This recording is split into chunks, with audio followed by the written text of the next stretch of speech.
Just when I thought I couldn't find my way out, yeah, I searched the God in me to find my way out. I know it can seem way out, but the Creator flows to and through me from way out. I'm talking way out, yeah, yeah, yeah. See, if you believe in the God in you, it's a better place. Creating the force and the power to live a better. Just know that love and joy and peace is one in all of the same space. That you were chosen just like God.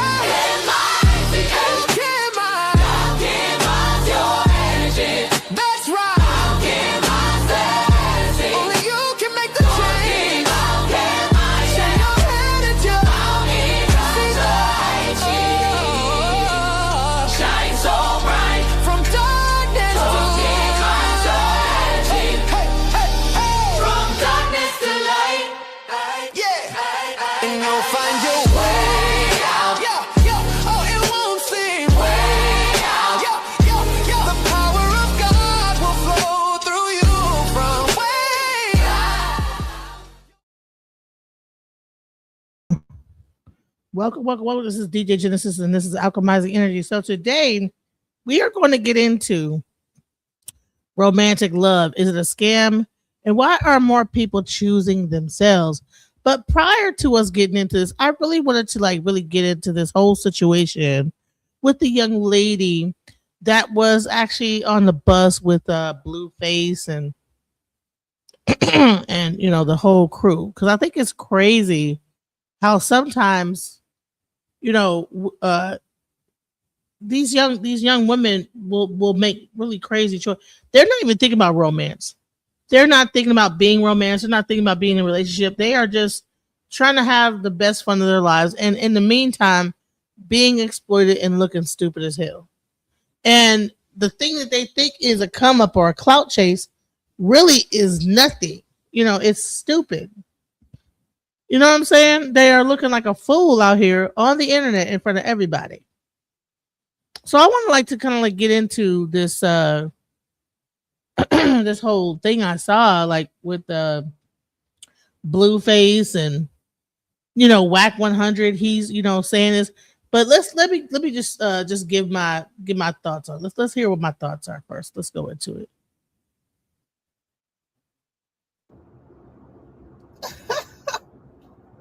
Anyways, so I want to talk briefly about this situation with Krishan Rock and these little young girls. So here's the thing.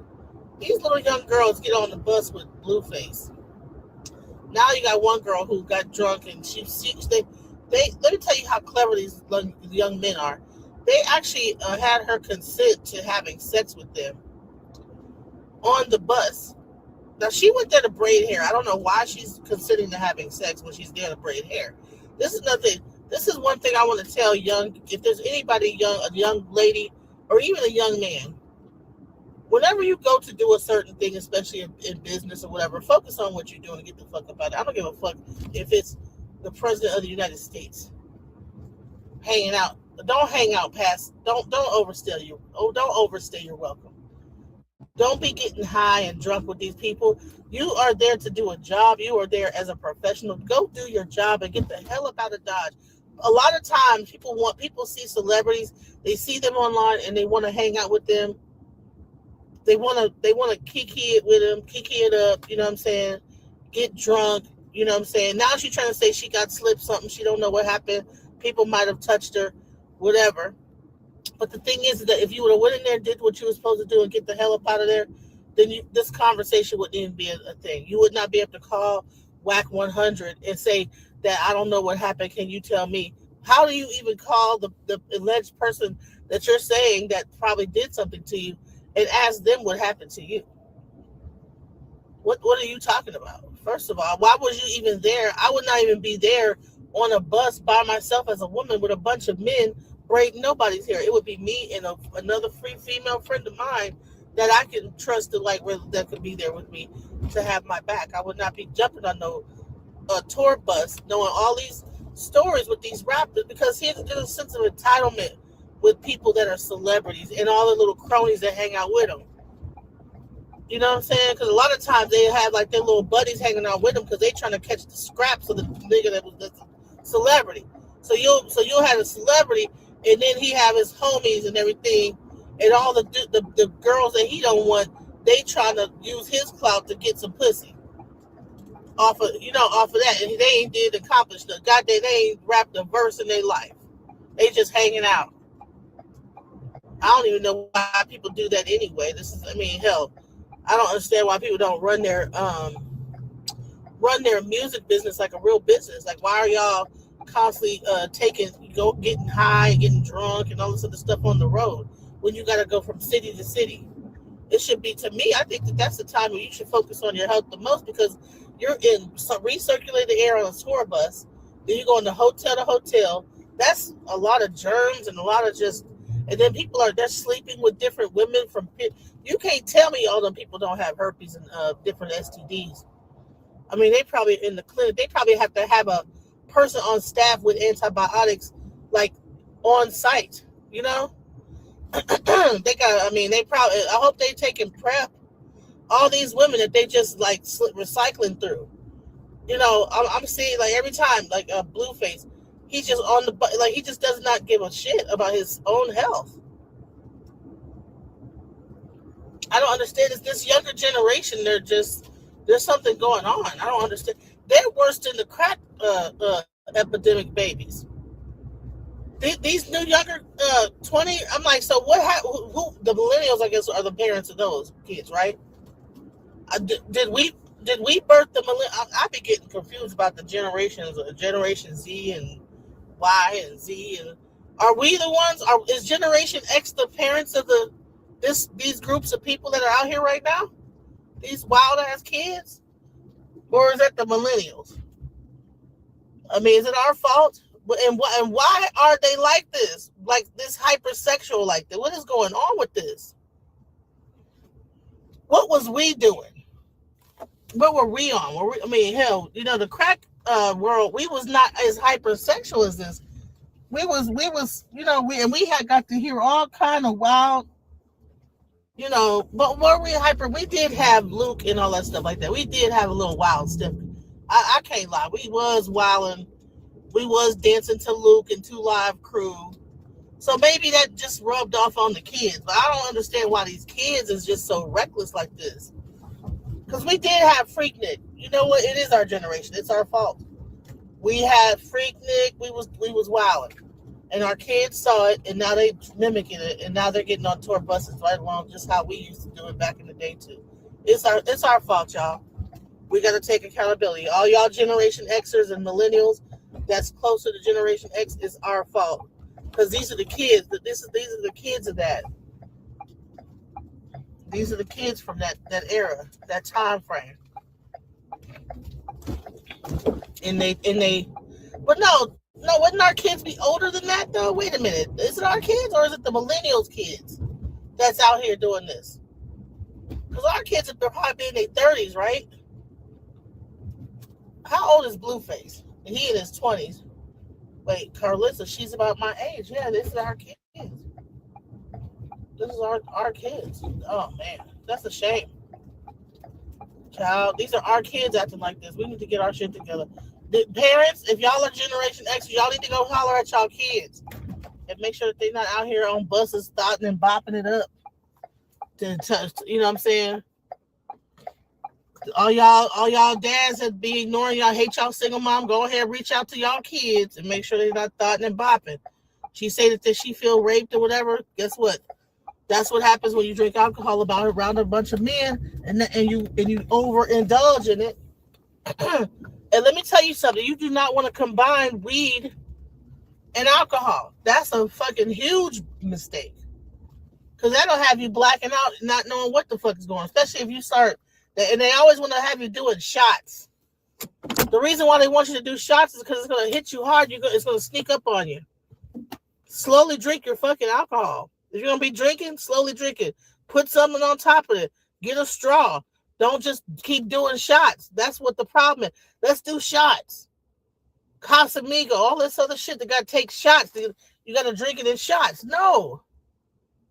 No, mix. Then it's straight alcohol. No kind of chase mixer or nothing. No, I need mine with some ice. Put some extra shit in there so that it don't be so goddamn. It take me a second to drink it, and by that time y'all on y'all fourth, fifth shot, I'm still drinking my drink over here. Fuck all that shots. Don't do shots, y'all. Shots that had me. Let me tell you something. Shots that had me fucked up plenty of times. So I know. Don't do shots, and Long Island iced teas. Don't do that either. Make it a cute drink. You know what I'm saying? Little young ladies, drink the cute stuff with some juice in it and extra shit. You know, to dumb it down a little bit. You know what I'm saying? Because that shit straight alcohol shots. It ain't cute. That shit is not cute. Being drunk and fuck. And let me just say this, because we know they're gonna still drink. So if you're gonna drink, it ain't about. And I'm not trying to encourage people to drink either. I'm saying, but if you're gonna do it, this is what you do. Let's go up in front of everybody. And you're talking to a person that's done it before. Honey, I can get fucked up. I can get fucked up, way fucked up. You hear me? Don't even know how I got home too. You know, how did I get home? Oh, you drove. Shit. How? Oh my God. You know, I have driven home, and it had to be the angel from above that got me home. Honey, I done woke up in my bed like, what the fuck? You know, how did I get here? Honey, only the Lord knows. Trust me. So I understand what it's like. Hey, I remember I had people was trying to drive me home, and I was so drunk. But as time go on, I like kind of come to. Even I'm awake in the car, drunk though, but my brain finally turns on, and I'm riding. And I'm like, what's going on? Honey, we've been riding for an hour trying to find out where you live. Fuck. Like, what's that sound? Like, damn, why? You know, because you've been telling us to turn left for the past, take a left here, take a left right here, take a left right. I don't even know where I live, child. I can't even give people directions to get me home. I've been that fucked up before, so I understand that sometimes you party a little bit and that shit hits you, you don't even know where the fuck you are. But I wish we could speak to our young ladies, you know what I'm saying? Sometimes you know that binge drinking and stuff like that, you know, it's a part of being young. But when you're around a lot of boys and a lot of men and you're on the tour bus and stuff like that, it is not the place to be doing that bullshit at. You know what I'm saying? This lady probably will never hear anything that I'm saying right now. I just had to get off my chest what I thought about it. What's up? Let's hear what people are saying in the chat.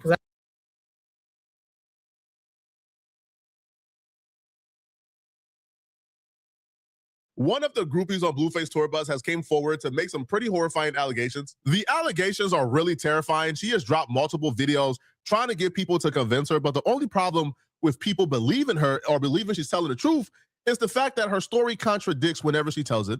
The story contradicts the facts.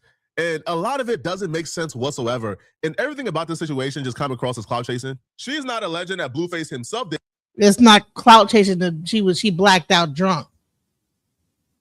See, a lot of time people don't even realize. See, everybody, this new generation is so hung up on social media, words, that a lot of time if a person get blackout drunk, you don't know whether somebody slipped you something or you just got a little bit too drunk.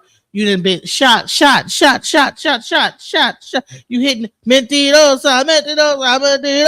You shot. Just taking them shots, and them shots will sneak up on you. That's what I said in that video earlier. Don't be doing the shots. The shots, they need to call it the sneak up. Okay, they need to call it the sneak, not the shots, because you take that shot. And you might be about 3-4 shots in before it really hits you, because they always do it back to back. All right, do a shot, boom, boom, slam the thing on the ground. Okay. Then do another one, okay? Especially at the bar or whatever, you know what I'm saying? And then you ain't got a bartender to really monitor how much the shots are being kicked out. Yes, alcohol is not our friend. A drunk ain't shit, okay? And that's really what it boils down to. A drunk ain't shit. So the girl's up there getting drunk on the tour bus And everybody think, oh, she's just clout chasing. No, she just don't know what the fuck happened because she blacked out. And now she's trying to piece things together. She don't know what happened. Let's get into it. Anything to her. She's alleging that people who was on the tour bus did something to her. So the Blueface tour stopped in Washington. Now, they had a lot of troubles in Washington even before she came forward. There was another girl who went viral for seemingly like having a panic attack and yelling and screaming for cheating on her boyfriend of 11 years on the tour bus. I'm not one of these Seattle. I'm not a white on skin. I was with that 11 years. Are you crazy? All right, hit that blunt. She going through something. Hit that. So she going through something. They encouraging her to get more fucked up. Instead of saying, hey, go drink some water, they're saying, go hit that blunt. This is the type of stuff. You cannot be on a tour bus full of dudes and think you're going to be safe, bro. You're not safe. Oh, no weird chat. Don't do no weird. Come on, mama, like I said, let's double back. Ooh, rematch. We need a rematch. She want a rematch. She need a rematch. That again. So she hooked up with the dude, and then she said, well, let's double back. She ain't even her right mind. She probably in a blacked out state right now. But they asking her, hey, you want to go in? She done talk about her mom, her whatever hell she going through, having some kind of a traumatic whatever talk. He said, well, you want to let's double back in front of everybody because you think this is cute. Ain't shit cute about this. Ain't shit cute about your belly hanging over your pants. Ain't shit cute about you being drunk as hell. Ain't shit cute. Let's go. Yeah, homies. Yeah, homies. You're a security guard. Yeah, you did go to the... You think going on the Yakima. You might do it on this. You feel me? I ain't. Stop lying, man. All right, 1 through 10. How? I'm not gonna lie, boo. Boo, but she's weird. It's too Straight. Straight though. It's something in that Washington water, man, because all of the troubles and allegations came from Washington. They didn't have this issues in no other city. The tour been going on for about a week. They hit a couple of stops. Washington has been their biggest source of despair and drama. Now, the Aaliyah girl, she didn't really have a viral video. Nobody knew that anything happened to her on a tour bus. Nobody really knew that she was even involved with anybody on a tour bus. She took it upon herself to do an interview where she starts off by claiming that she believes something happened to her, but she don't know for sure something happened to her because she has no memory and no recollection. And I guess because that didn't get enough attention, she then changed up her story and began to make direct accusations. I never said you raped me. I never said you raped me. I asked what happened because the last person I remember being with was you. My memory is very in and out, foggy. I remember going into a room, which was dark, right? I remember you handing me the blunt on the bus. And then I have videos of us together from somebody else's point of view. Like, I'm not trying to make nobody out to be a bad guy. All I wanted to know was what happened that night because like I told you on the bus, when I seen you again, I said, how did I get home? You told me Man, honey, when they made social media, honey, child. But I mean, I ain't gonna lie and pretend like I have not been in a situation like this before, but this girl. I got to Uber myself home. I didn't get no Uber by myself because my phone was dead. It was a message that I had put out because after I didn't put it out. Honey, you don't know whether your phone was dead or not. You were in a blacked out state. You don't even know what you did. See, here's another thing. A person can be blacked out and be like acting like they're not drunk. What'll happen is they will be acting like they're normal. And they might do all kind of wild stuff, but they be blacked out in a blacked out stage in the drunken thing. They're giving her weed. She's smoking weed and drinking at the same time. Shot. You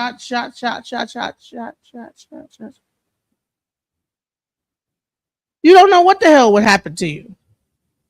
These women need to be more careful, honey. You better be glad you didn't end up chopped up in a fucking, in a storage unit somewhere, like whatever. These women need to be more careful. I sent it to the people that I had talked to that night. I sent it to LJ because I'm like, why won't nobody get back to me and try to help me try to figure out what happened? And so the same message I sent to LJ, I sent to WAC 100 because at the end of the day, when you go to business, honey, why should someone tell you and how to piece out what you've been doing? We're adults at this point. You decided to get on this bus and drink to that point. Shouldn't be drinking at all. You came there to braid hair. Why are you drinking? Who do you contact when you have a problem? Manager, yeah. So I did. And then was this via Instagram? But he posted the messages of me texting John, the guy whose hair I braided. So how did you? Hold on, I'm sorry. My bad. You're okay. I know it's kind of like I'm kind of telling the story like everywhere right now, but I'm trying to get it to you as much as like I can, like as much as I remember. Like even with all that happening, because I didn't know what happened, I still came back the next day and did his hair. So I'm sorry. Let's take it back to the night where you woke up the next morning. So you remember going into a dark room. The last person you remember is a DJ. You find yourself at home the next morning and you have your shorts on, but one of your legs for your underwear off. Honey, you didn't go into a dark room. What you did was you blacked out. Take it from a person who's done it before. You blacked out.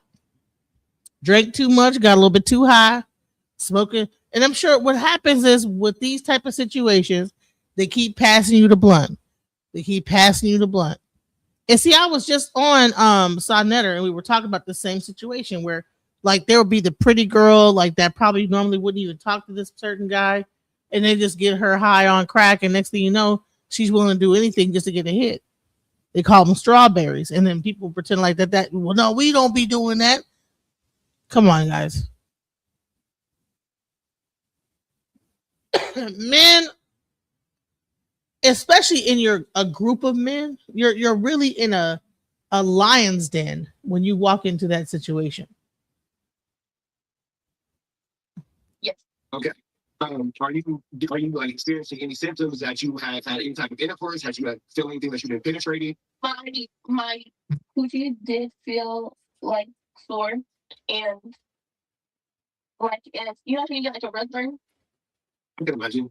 Now I've never been penetrated, but no, like an Indian burn on your arm. Here's the crazy part, okay? She apparently got cracked by multiple men on the tour bus. First off, who raised you? Where's your father? Second of all, this is nuts. But here's where it gets crazy. Once she began to go public with the I don't remember script, one of the dudes posted an audio of her consenting to intercourse. Check this out, y'all. Had intercourse. Watch this. I don't know how he knew, but he just had a hunch that this girl was up to no good. So he like recorded an audio of her consenting to intercourse before they had intercourse, and he posted it. Now, once he posted it, this right here gave us a new timeline, and the new timeline kind of contradicts and makes a lot of what she's saying looks odd and crazy. I said it. that could be me saying that. My name is Olivia, and I consent to sexual intercourse. I can say it. I said it. That could be me saying that. My name is Olivia, and I consent to sexual intercourse. Once the audio dropped, what the fuck? You know she high. Who gonna do this? I know it's going fast, but who's laughing about I consent to sexual? Who in a right mind that's not high or on some kind of substance is going to even record some bullshit like that? You consent to sexual intercourse, and then you're laughing like a dumbass. Man, if I was her parents, I would be ready to send her to green to one of them psych wards. What is your problem, man? Of her giving consent on a Saturday, she then dropped a video where she says she's gonna stop speaking until she can gather all the evidence and get her story straight. Hey, she shouldn't have My spoke. thing is, Listen, why would you need to get your story? She shouldn't have spoke, period. Because you blacked out, girl. You're blacked out. You don't know what happened. You don't know what you consented to. You don't even know what you even did. You don't know what happened. Let's go. Straight if you're telling the truth. Let me make one thing clear. This will be the only video that you guys will see of me talking about this until I get all the evidence that I need. Since there are some spots in the story, that don't line up. It don't make sense. It's not the story. It's this is what you did, ma'am. In the story that didn't line up. It's not the story. It's this is your life, ma'am. You went out. You got too fucked up. And before you even get on social media, you should get your shit straight. What are you doing? Why would you get online and not have your whole story lined up? You say this, get online, look like a fool, and listen, they are going to make her look like an utter, complete donkey by the time this whole thing is over. Look at this. To me either. So until then, respectfully, please stop DMing me about the situation. Please stop asking me for interviews because I'm not doing them. I'm not doing none of it until I get everything that I need. You stop asking for it, ma'am. No one even knew this even happened until you brought it up. These kids are stupid. That's why I was asking, are these our kids, like the Gen X or Millennial? What generation kids is these?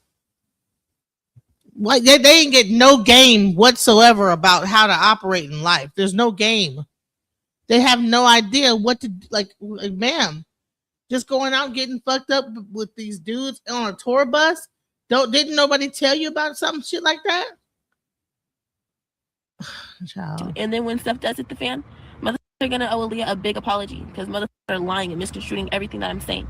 The reason why she had to take a break to get her story straight is because that audio gave us a timeline of exactly what her accusations are. That audio is from Saturday. So on Saturday, and she was kind of forced to admit this because the audio is out there. She was forced to admit that on Saturday, she consented to intercourse with somebody on the bus. She claims, right, and once the audio got out there and once other things came into play, her story switched up. She now started saying that somebody grabbed her vagina without her consent, even though she claims she don't remember nothing that took place the night before. So what happened is Saturday, she gave consent. Friday, she claimed the incident happened. So that would mean on Friday, she claimed that she blacked out, and when she woke up, you know, she was hurting, she was sore. It felt like she had gotten like a penetrated. It hurt her really bad. So she woke up Saturday morning in pain, hurting really bad, feeling like a burn, excruciating pain, thinking she got raped. Then she went back to the tour bus and consented to intercourse with somebody else from the tour bus. I don't know too many grape victims who is getting raped, waking up in excruciating pain, going back to the location of the grape, and then consenting willingly to intercourse with another person that she has no type of prior history or relationship with at all. All I gotta say is sha. Mentirosa. So what? You know, it's interesting that song is talking about taking shots, right? And then lying. Shot. And mentira, like that's you know, when you think about that, right? It's kind of like prophetic almost. Because I can guarantee you they were taking shots. She was smoking weed. And now she looks like a liar. You know what I'm saying? Whatever, she don't even know what the hell happened to her. That song is almost like a prophetic discussion. Let's go. To me, that is crazy. That story itself is crazy. And she, I think, hopped on the phone with Wack 100, and Wack kind of confronted her about this. Like, yo, does that make sense to you? You claim you were raped. You claim you woke up in so much pain that you just knew that you were penetrated, right, against your will. But then you go back to the location in which you got penetrated and then like consented to intercourse with somebody else. How does that make sense? Like he said, he never touched you. He never touched you to get consent. Alright, but I sent you the video. I'm gonna grab my thing. He said he never touched you to get consent. Did you go do your rape kit? I didn't get consent for him to grab my. Did you go do your rape kit? I went and got STD tested because. Why you didn't go do the rape? Oh, that's why. You was my daughter, respectfully. My daughter be 22 next month. I get mad as a mother. Man, like what the f*** with you? You're asking people what happened. That wasn't even there. That's crazy. But would you call her a liar in her face if she came to say this? Would you call your daughter a liar to her face? If a mother, if a mother recording of her giving me consent, I say you little lying, little hoe. My face. You loose. Straight up. But I gave consent to the person I know I had sex with. After you get raped, you go give it. So let me get this right. No, your friend. Your friend that's there. Does that make sense? Listen, friend. Somebody rapes you on Friday. I'm just throwing days out there. Somebody rapes you on Friday. You wake up Saturday morning. You come back Saturday night and give it consent to on the same bus. Friend, how does that sound, friend? For real though. You the day before, you say. You come back to the same place the next day. Friend, how does that sound, friend? Friend, how does that sound? You knew that something happened. You said your sword. You don't go back to the same place smiling. You go back with your brothers, your uncle, and your daddy to or the police. Friend, am I not right? Keep it real. No, I don't remember that. No, you remember. You said your sword. So something sexual happened. You went back the next day to give somebody some. That... No, I want to talk because your friend, she got some heart. It's like how my daughter, she gonna talk. You know what I'm saying is real. You can't say you on Friday and you go back to the same place on Saturday. And it's crazy. Women like this do a disservice to the actual and real victims. There are real women out here who are actually violated, who actually got touched against their will. And women like this make it really hard for the real victims to be believed, right? Because what do you mean you went back? What do you mean you woke up in pain, because you felt you got violated without your knowledge and you went back to the same location and willingly gave it up to somebody else? Man, cut it out, bro. That can't possibly make sense, even to her. This is why you don't just prematurely put your business out there. What she should have did was did everything, all the details first before she came out and said anything. But these young kids don't have no game. You know what I'm saying? I don't know who her father. First of all, if she had a father, I'm sure that this wouldn't even be going down. She cannot have a father. Because I don't even think this would. Why would she be calling Whack 100 like he's her daddy? And he gonna start acting like her daddy in a few seconds. Watch this. Now, during this call, Whack is even telling her, did you file the grape kit? Did you go to the police? Hey, go to the police. So, like, the group that she's claiming did something to her is urging her to go to the police and file a claim. She hasn't done so yet. So at this point, why is this on the internet? If you're not going to the police after they told you to go to the police, you're not filing a grape kit, then what are you doing? Then, like, what is this hoopla about? It's getting simple with me. Go to the local police department, file your date to evidence. I don't play these type of games. I don't play these games. This is why we didn't go back to that school, because you around here playing games, acting like you ain't doing this, doing that. It's 10 people say they seen you go to the room. So you went to EKE's room for what? He asked me to come help him change his shirt. To come help him change his shirt. They both took a risk sleeping with a stranger. That's the biggest thing. See, here's the thing. The star, Blueface, on tour, all the extra people around that's on his tour, they get access to the women that he don't want. And this is the thing. This is the danger of when you go on tour. So it's also Blueface's fault too, because Blueface needs to keep his employees in check. But they're like too busy having locker room sessions on the tour bus. That whole thing is like a whole fun time thing when there should be business and nothing but. Let's go. How did that look? Where your man at? Do your man know you going to help them change their shirts? Well, listen, that's your voice, right? Is that your voice? Man, all that. Go file, go to the local PD. Look, I don't play games. You my tour, I don't play games. You flying and them if they did something they shouldn't do. Listen, what I'm telling you to do, go down there to Yakima. She's so busy running her mouth. She's too busy running her mouth. He's telling you what to do, ma'am. I don't know. Go to the police station if you feel like you got raped. But she don't even know what happened. And she was preemptive in even this whole thing. And she thinks that she's right and she's 100% wrong. Where is her family at, bro? This is sad. And file. Cloud chasing. Go file your. I don't protect no rapists. I got more going through. Do you know who you right now? You the best. And we don't give a about a rapist. I don't care about a rapist. And listen to me, lady. To me. I don't protect. Now you trying to extort. You want to extort. I don't fall victim to extorting. No. Listen, this is what I need you to do. Speak your truth. We're going to speak ours. What I'm having a tough time understanding from my perspective is, I don't understand like what the argument is about. Like if he's telling you, hey, speak your truth, go to the police, make a report. Hey, yo, you was raped? All right, cool. File the grape kit. I want to know if somebody touched you. I want to know if somebody raped you, because we're not holding any grapists in our camp. Yo, if somebody in our camp raped you, go to the police, let the investigation happen so we can find out. And she's still arguing and she's still yelling. Honey, she probably still drunk. Honey, she probably woke up the next day and was still drinking when she's even making that phone call. You know what I'm saying? These kids are lost, bro. She's still drunk trying to like make an argument because she really embarrassed herself by getting online and saying all this. So now she has to make her story stand. I'm not one to victim shame, but there comes a time where we have to be like accountable. Men always say women don't take accountability.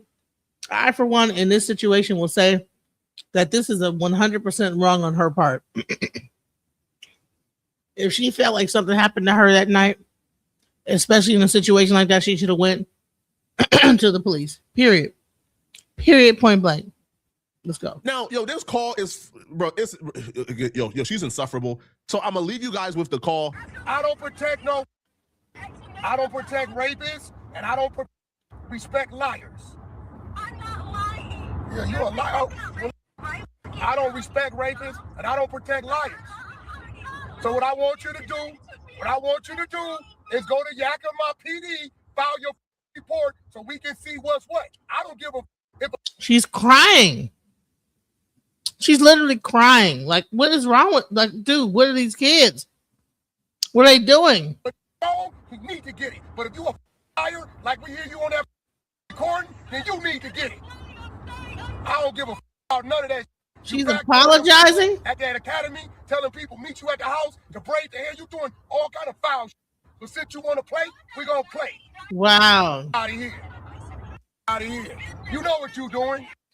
Hey, listen, it's this simple. Go to Yakima Police Department, file your report. Because if a rapist, he need to be booked. If you lying like we see we are, you need to be exposed. Because I don't know who else you did this to.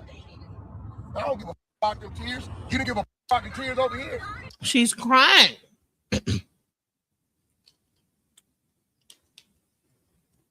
She probably still drunk a little bit. I don't know when they had this conversation, whether it was the day after or a few days after or what, but she's like she's still drunk because she can't even listen to what he's saying. If you feel like something happened, carry your ass to the police station. What's the point of just sitting there talking to him? He's not on your side. He's going to protect his artist. What the hell are you talking to him for? You went to the enemy and now you want counsel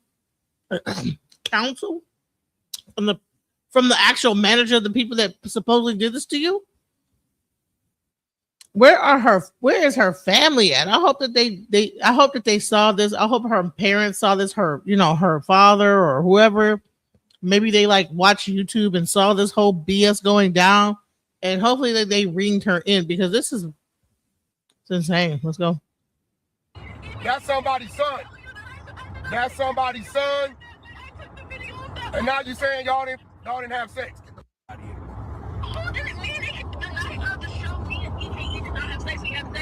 Ah, man, whatever.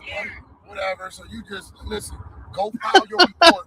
Stop trying to clout chase and extort. I don't protect rapists.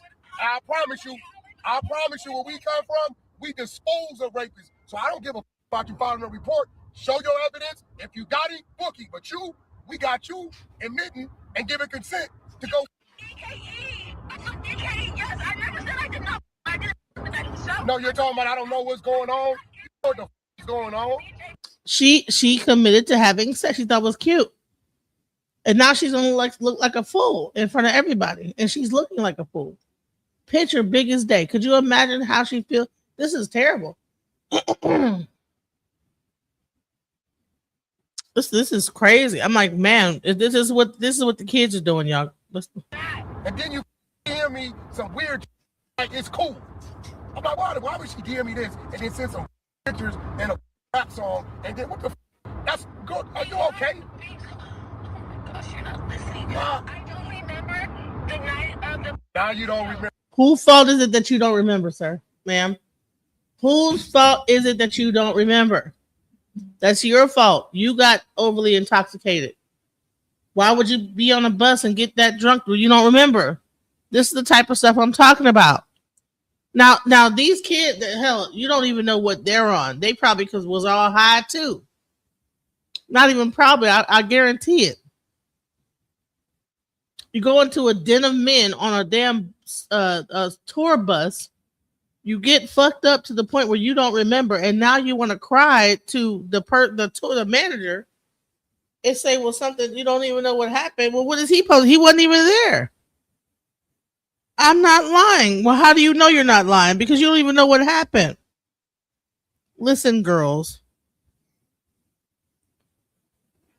Y'all need to hear from some men about what not to do around other men. Like when you have a whole room full of men. These kids, their mothers aren't telling them, their fathers aren't telling them. She probably don't even have a father in the home from what it sounds like, because if she did, this thing wouldn't have happened. Let's go. You don't remember giving consensual, telling you giving consent to have sex? Everybody said the only person they seen you with was EKE. I didn't interrogate him my whole bus. Hey yo, listen, use your brain. Where you think the recording came from? EKE. It's from the night after. Hey, listen, man. Hey, look, let me ask you something. Let me ask you something. Let me ask you something. Do I come off the type of person that play these type of games? Do I come off like the type of person that play these games? Do I come off like that type of person? I wasn't trying to come and play no games. I literally was trying to. My bus. I tried to get the Instagram so I could just come and ask him directly. He don't know what the you're talking about. Matthew saying he ain't touched you. He don't know what the you're talking about. That's crazy. But you can't say that's crazy because you're claiming you don't remember. So how if you don't remember? But I have a video. I have a video that legally cuts it from purple. And it's what are we talking about? Put it up. I don't give a fuck. Listen, you ain't hear me. We don't harbor fugitives over here. We'll beat the out of a rapist. Put it up. Like I'll put up your lies. Put it the up. You know what's so crazy about this is the actual dude that she's accusing actually got kicked off the tour because of this situation. Who knows? She sure as hell don't. That's what I'm saying. Why would you walk into a whole room full of dudes and think you saved? Not to say that, especially that whole tour bus thing. You know what I'm saying? Something about the music industry is like, to me, it just carries a lot of demonic energy, and people just think they can do whatever the hell they want. It's hypersexual, especially a Blueface tour. And you see how he moving around here calling women dogs and my German Shepherd and just sleeping with everybody. Well, what's the purpose? You said you were there to braid hair. Why in the hell are you even there? They should have met you wherever the hell you braid hair at. You trying to get on the bus, how you end up screwing people? You there to braid hair, not to have sex. And did you get paid for it at least? No. You were there to braid hair, ma'am. Let's go. We can go all day and night. You want to be famous? We're going to let you be famous. I'm not trying to be famous. If I was trying to be famous, I would have took it to the internet. Put it up. Don't try to extort me. I don't fall victim to being extorted. She braiding hair, but not the head hair. I'm going to let nothing linger over my head, my team head. I'm on there. Who did what, who, what. I can't even come on my bus. Did nobody ask you to come on the bus? You scallywag is running behind these.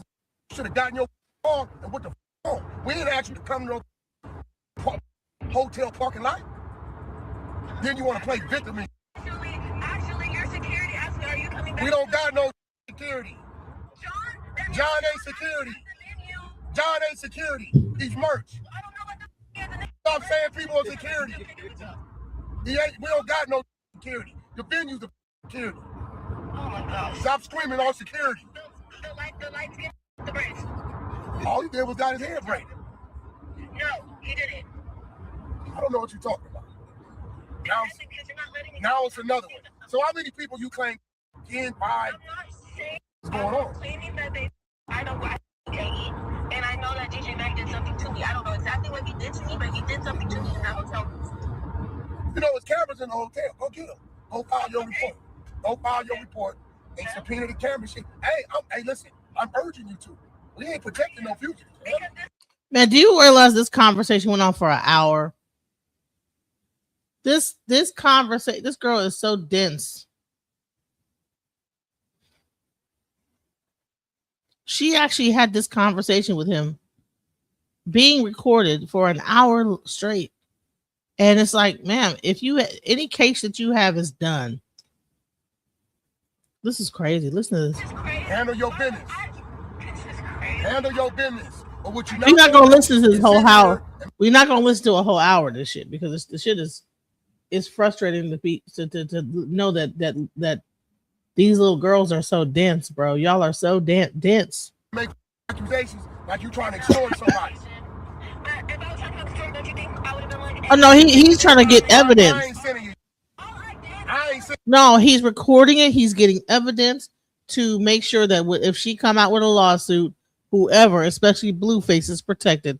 And she's so busy being emotional and running her stupid ass mouth rather than going to the police like he told her to do time and time again and get a police report and a rape kit or whatever she's saying that happened to her.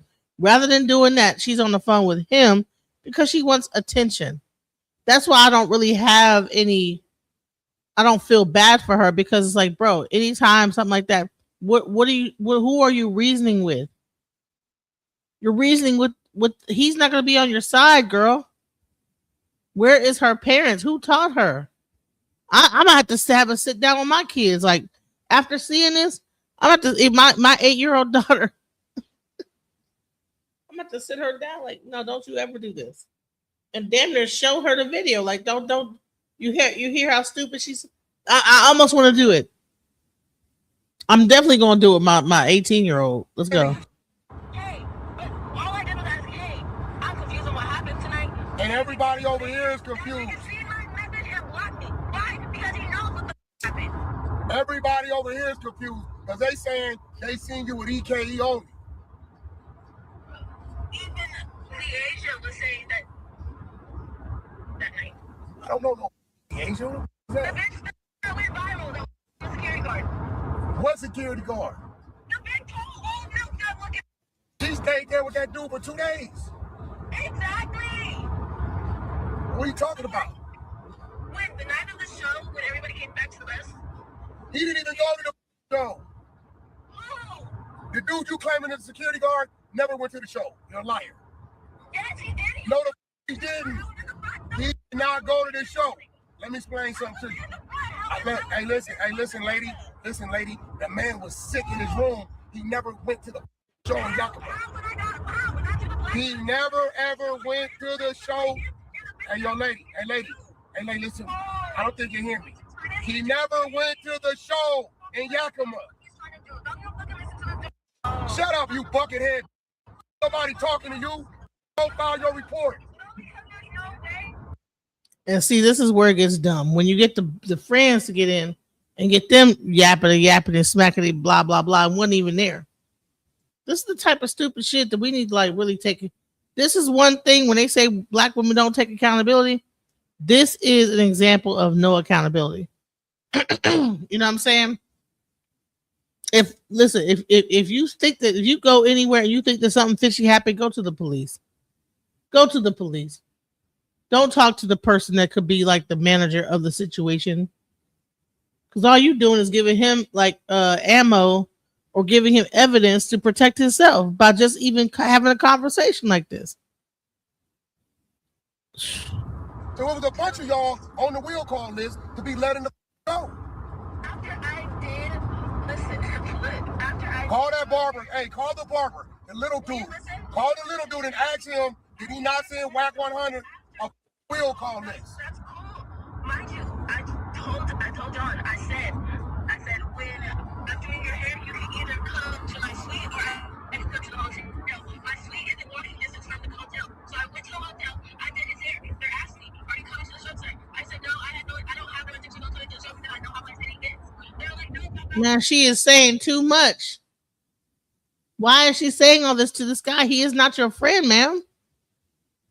Go talk to your lawyer, ma'am. This girl had a damn near an hour-long conversation with Wack 100, and he don't give a fuck. He's not your manager. He is Blueface's manager. She think that he got her best interest at heart. This is how stupid she is. And see, here's the thing. That's why I want to get into about the scam of romance, because, like, listen, women need to wake up. You came to the green room. You're shaking her. What do you mean? You came to the green room. I was in the green room. I seen you in the green room. Upstairs. Yeah. All you guys came. All the people from the school. Up there with them, though. Were you up there with them? Were you up there with them? I came up there with Azula. Did you see any other dudes from the school up there when you was up there? Yes, but what does that have to do? Well, you got to remember, all I know is you're from the school, and this kid, Barber, sent me a list about 10 people, and that's it. So when I see you, I just think you're the school people. No. I didn't come in there with them. Man, why are you having this in-depth conversation? Did someone grape you or not? If so, Wack is not the person to have a conversation with. It's the police. Where are these people parents at, bro? Let's go. Listen, I'm glad you said that. You brought it to my attention, right? Okay, I addressed it. Because I was trying to get answers. I didn't even take it personally because I wasn't trying to get called up for nothing. I wasn't trying to do nothing like that. You called it up now. Let me call academics and all these people with no jumper. We're going to push this out there because we need to know the truth for your sake. We need to know the truth. I have a daughter too. She's due to have a child in July. Matter of fact, she's taking her pictures today on the beach of her and a nice pregnant stomach. So we need to know the truth. So we're going to get it out there so we can force the truth. We're going to plaster this everywhere so we can find out the truth. Don't you want to know? You want the truth out, right? I was trying to. I was done. Child. She's not going to be able to resurface her face after this. Because you talk to the devil right here. I wasn't trying to. The internet. I just wanted to know from my own sanity what happened. Well, let me ask you a question. Was I in a room that I talked to you on a bus? Did I fraternize with you anyway? How the gonna ask me what happened? Only thing I know how to do is go ask them. So why didn't you just go ask them and then? I did. They said she sucked. Do you hear her friend in the background coaching her on what to say? That's another thing. Ladies, don't listen to no friend that's going to be dumb. You need to get rid of like all stupid friends. In 2026, 2027, all stupid friends need to like be discarded. Because this girl got her friend, she in the background coaching her on what to say to Wack 100. You can hear her in the background. This girl has no backbone. And she's doing stupid shit, and she's gonna look like a fool when all is said and done. DKE. I did. They said she sucked in DKE. I did answer the answer. Did I answer her? Answer, did I answer her? Answer, did I answer her in her deep? I told her, don't play these games with me. Shut up. Go to the police. Y'all drive to the police. Go handle your business. Let me call the rest of these platforms so we can get this out here. All right. That sounds good. All right. Yeah. Next time, stop. Hey, was you on some hoe? And let me ask you something. Was your friend on some hoe? Did your friend total stranger? Did your friend total stranger? So she have a stupid friend in the background rambling. And the friend is fucking it up for her even more. Watch out who you hang out with, ladies. Because they can like make your fucking life worse than what it even really has to be. Now he was initially talking to her. The friend got to jump in and get involved. I don't give a. I don't give a. How could I tell her the truth? Hey, listen, you stupid. How could I tell her the truth? I don't know this. I wasn't there. The world needs to know. The world needs to know. The world needs to know. They need to know that she's a liar. She is a liar. Before who took it to social media? She took it to social media first. And all he did was continue the circus. These kids are lost, you guys. They're completely lost. Let's go. Behind you. He ain't even on the tour no more. Behind you. What? That's because he has another show in Arizona. I bet you didn't see that perform nowhere else. I sent that on the next day. I seen that. So the very dude that she's talking about got kicked off the tour behind her. Behind whatever the hell she had to say, got him kicked off. So now what? She screwed the broke dude. You screwed the broke dude. That's crazy. He didn't send the DJ home. DJ home for what? They say the DJ didn't touch you. Okay, DJ say he didn't touch you. So when you guys see the video of him taking me upstairs and all this, then where's it at? Go get it. You got to send it to me. I'll put it up right now. Okay, sounds good. I'm about to go up to the hotel. Don't send it to me. Hurry up. Don't drive drunk though. Don't drive drunk. Why does she think this guy's her friend? Why is she going to go get a police report and send it to him? He is not your friend, ma'am. He is on the other side. You need to be calling the police. See what I'm talking about? How stupid people are, these little young kids. And I had to ask, like, is this from the crack era? Did we do this? Like, what's going on with these millennial / Generation X parents that didn't teach them what was up, man? Didn't teach them the game about what's up. Like, bro, no, you don't ask the homie what happened that night.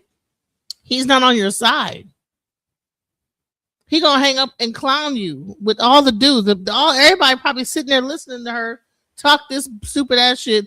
And when he hang up, he gonna just kiki with it. They're gonna be laughing, cracking up. Drinking since that night, actually. That's good. Yeah. I'm gonna tell you, stop food the same night. It ain't cute. For real. It's not. I'm just being real with you. It's not. They're not gonna respect you. Like, it's not something that you do. Oh, come on now. So It's not something that I just do. Like I said, I was kicking it with EKE. EKE ain't nobody to just be. Stick ain't nobody. That is something you do because you did it. You first night. Why? No, it was the second because I came back the second day. I didn't the first day. You didn't meet till the night of the first day. Why is she telling him all this? This girl's stupid. Like, really? No, it wasn't the first night. It was the second night. Shut the fuck up, girl. Shut the fuck up. I meant to at 6 o'clock before the show even happened because Dawn took me to the bus to meet everybody. Listen. What? So you saying you met how you doing? You meet how you? I met you in the shit. That don't mean go, girl. Hey, how you doing? How you doing? How's you doing? I just met you. It's regular. We're humans. You work out of. I'm telling you, I did not get that first. I didn't. The day of the show, that night on the bus, I came back to do his hair. We were driving, and one thing led to this. I had no intention of going to the You came back to do his hair and ended up giving him some. Crazy. So she was doing his hair on the bus. They were so-called vibing, meaning getting high, and they end up fucking. And she don't remember what happened. She don't know what happened. And I don't even know why she's talking to Whack 100 like he about to be on her side. And he really is not on her side. He's not the police, ma'am. Like, I don't get it. It's sad. This is stupid. I mean, this stupidity just is astounding to me. It should be studied. Ordered him right then. You should have told us. We'd have beat his. You understand what I'm saying? And she thought she was a freaknik. Send it. We don't harbor no fugitives over here. But you can't say that. And then I need you to say, you know what else you can do too? Because I got my phone number on my phone back. See this stupid ass friend? Now here she go jumping in. Sound like a damn fool. Check that Uber account and see if 1304 South 42nd Street is in What that mean? That he Ubered me home. Was he with you? Bro. That just sound like somebody being a nice guy. I seen the drunk girl, me and my wife, the Rich the Kid video with Blueface. Loaded like a... I offered to Uber her home. Hey, yo, I'll get you an Uber. You're up. I didn't even know her. Young black girl, why wouldn't I? Yo, you want me to get your Uber? You don't mean that. I don't even know her name. You can't even offer an Uber these days. That's how bad she was fucked up that she trying to piece it together. Oh, he Ubered me home. Her mind is in spaces. Boom, this happened. Blackout. This happened. Blackout. That happened. She have no idea what happened that night. She don't know if she consented to it. She don't know if he raped her. She don't know nothing. And she's up here with the enemy telling her whole play. Send me the police, send me this, send me that. Okay. Girl, where are your parents? Did he get in the Uber with you? No. I don't even remember how I know. He building a case against her right here. How you got on, but you just said it Ubered you. No, because he told me that I had got my own Uber. The next day when I came back, I asked him, I said, how did I get a phone last night? He said, you ordered yourself an Uber. No, I didn't order myself an Uber because my phone was dead. So, how did she know her phone was dead? If you were blacked out and you don't know what happened. How do you know your phone didn't die once you got home?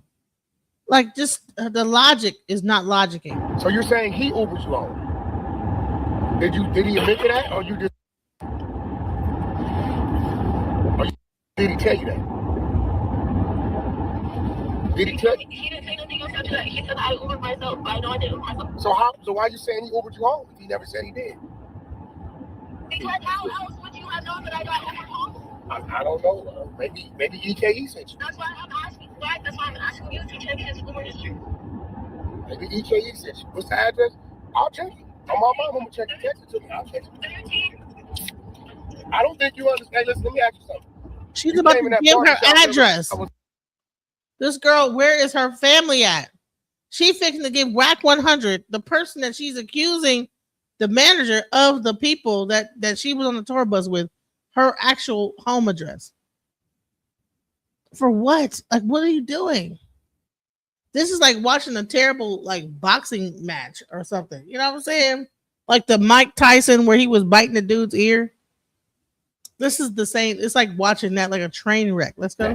Well, I come off like the type that we take playing these games. That's why I texted you because I know that you don't. That's why I texted you to try to help me figure out what's going on. Did you go get tested? Yes, I actually went today. I have my discharge papers right here. Yeah, you should have did all that. That's what I'm saying. Like all these, but then you telling me you're KE willingly, and everybody knows you don't wear rubbers. He definitely did. No, he don't. He wore a rubber with me. He literally went downstairs and got one. I helped him put it on. And he didn't take it off? No. So you helped? How you help him put a rubber on that he raped you? This is how dumb people's logic is. They just when you shut the fuck you talk too goddamn much. She talking too much. Then put the rubber on. So you know what the is going on. I'm just saying like this is wild. This is crazy.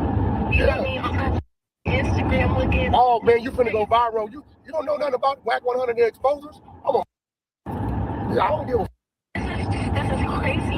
You finna go viral. You going viral. You going on? We gonna figure it out. I never wanted no type of clout off of this. You know what I'm saying? You the yik yakima. All these stories and I don't play these She's stories. laughing like it's a joke.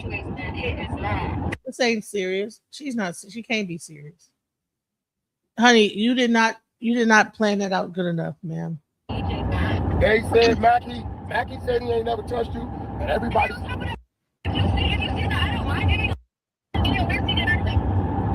Mackie said he never touched you. He never touched you to get consent. Alright, but I sent you the video. I don't get watching. He said he never touched you to get consent. Did you go do your rape kit? I didn't get consent for him to grab my. Did you go do your rape kit? I wouldn't got STD tested because. Why you didn't go do the rape? Oh, somebody. That's why. You was my daughter, respectfully. My daughter be 22 next month. I'll be mad as a man. Like, what the is wrong with you? You're asking people what happened that wasn't even there. That's crazy. But would you call her a liar to her face if she came to say this? Would you call your daughter a liar to her face? If a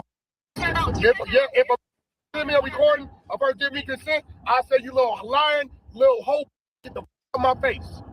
You loose. Straight up. I gave consent to the person I know I had sex with. After you get raped, you get consent. After you get raped, you go give consent. Context, so let me get this right. After your friend, your friend that's there. Does that make sense? So listen, here. I'm not sure if you guys hear this. They're sitting. All the dudes being accused are sitting right there with Wack. You just heard him just say this in the background. After you get raped, you get consent. So they're in the background telling Wack what to say. She got some stupid bitch telling her what to say. But the thing is that she's the one looking stupid, and they're really recording her for evidence against what she's saying, and she don't even realize it. Friend, somebody rapes you on Friday. I'm just throwing days out there. Somebody rapes you on Friday. You wake up Saturday morning. You come back Saturday night and give a consent to you on the same bus, friend. How does that sound, friend? For real though. Raped you the day before, you say. You come back to the same place the next day. Friend, how does that sound, friend? Friend, how does that sound? You knew that something happened. You said your sword. You don't go back to the same place smiling. You go back with your brothers, your uncle, and your daddy to them up, or the police. Friend, am I not right? Keep it real. No, I don't remember that. No, you. So now he's calling her friend because he didn't got her right where he wanted her, and she's so dumb. She just continued to talk, and further implicate herself into lying, and look like she's like telling a whole lie. Remember, you said your sword. So something sexual happened. You went back the next day to give somebody some.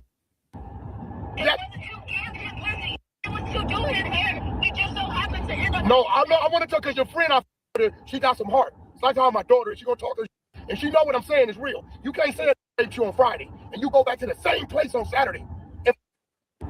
It's crazy. Friend, am I right? Look, I ain't saying she lying. Is your friend that? Your friend was friend. Am I right? Your friend. Friend, does it look crazy? Keep it real. You wake up with a sore Friday, saying one of these on this bus did it. Then you go back to the same bus by yourself, comfortable. And friend, does that add up? Keep it real. Where'd she go? It don't add up. Millennial, what are you doing? What are you saying? Ask her. Does it add up? No, I know what I want you to do is put my shoes on looking at this. Okay, you want me to just believe you, but your ain't adding up. Friend, does that add up? Keep it real. It does when I didn't go there with the intention to go. I went there to go to. You shouldn't have even went back. That is a no-fly zone. That is a threat. You go back with police, brother, uncles, friends to up. Friend, am I right? But you went to get some answers though. No, she didn't. No, she went to braid hair. I went back before she went to. I've been trying to get answers. Hey, friend, okay, friend, if you going back to get answers, you going back to get answers, you're going by yourself, friend. Keep it real. With a bunch of keep it real, friend. Like, I just want you to keep it real. It's not me. I'm a Here we go. Man, this is the most saddest thing I've ever heard in my life, bro. And then her friend is trying to defend her, but she don't have no leg to stand on, man. Because your girl then just dimed her own self out. Let's go. She's friend. Does this sound make any sense? So you understand my position? I don't give a about a rapist. If I find out who did that, we will beat the fuck that. I swear to God, we are penitentiary. You hear what I'm telling you? We don't play that. But it don't make sense. It don't make sense. But you know what? I'm gonna say this, Dios. I think that Wack is really giving her the game. I think that she giving her the game that her father didn't tell her. I mean, he didn't treat her like shit. He just was being real with her, man. So we can't be like on some, like, I think that he being real with her, but he also got to protect his artist. Like, what do you expect from him? Why is she even talking to him? He is not going to be on your side. You're not his artist. I'm gonna get the footage from the hotel. I'm going to do up something because this is crazy. I know it's taking me to look at the lighter. about to get away with whatever he did and make it seem like he wasn't in my. Don't do the rape kid too. You have the video of him. Let's just make sure EKE pubic hairs ain't the ones that come up. Okay. Can't rubber pubic hairs. Okay, why yes, all women deserve protection. But this woman is probably not in her I don't know whether she ran away from home or what. But she's not thinking things through. She might be a little bit tipsy because there's no way that you would be able to. Why would you even call WAC 100?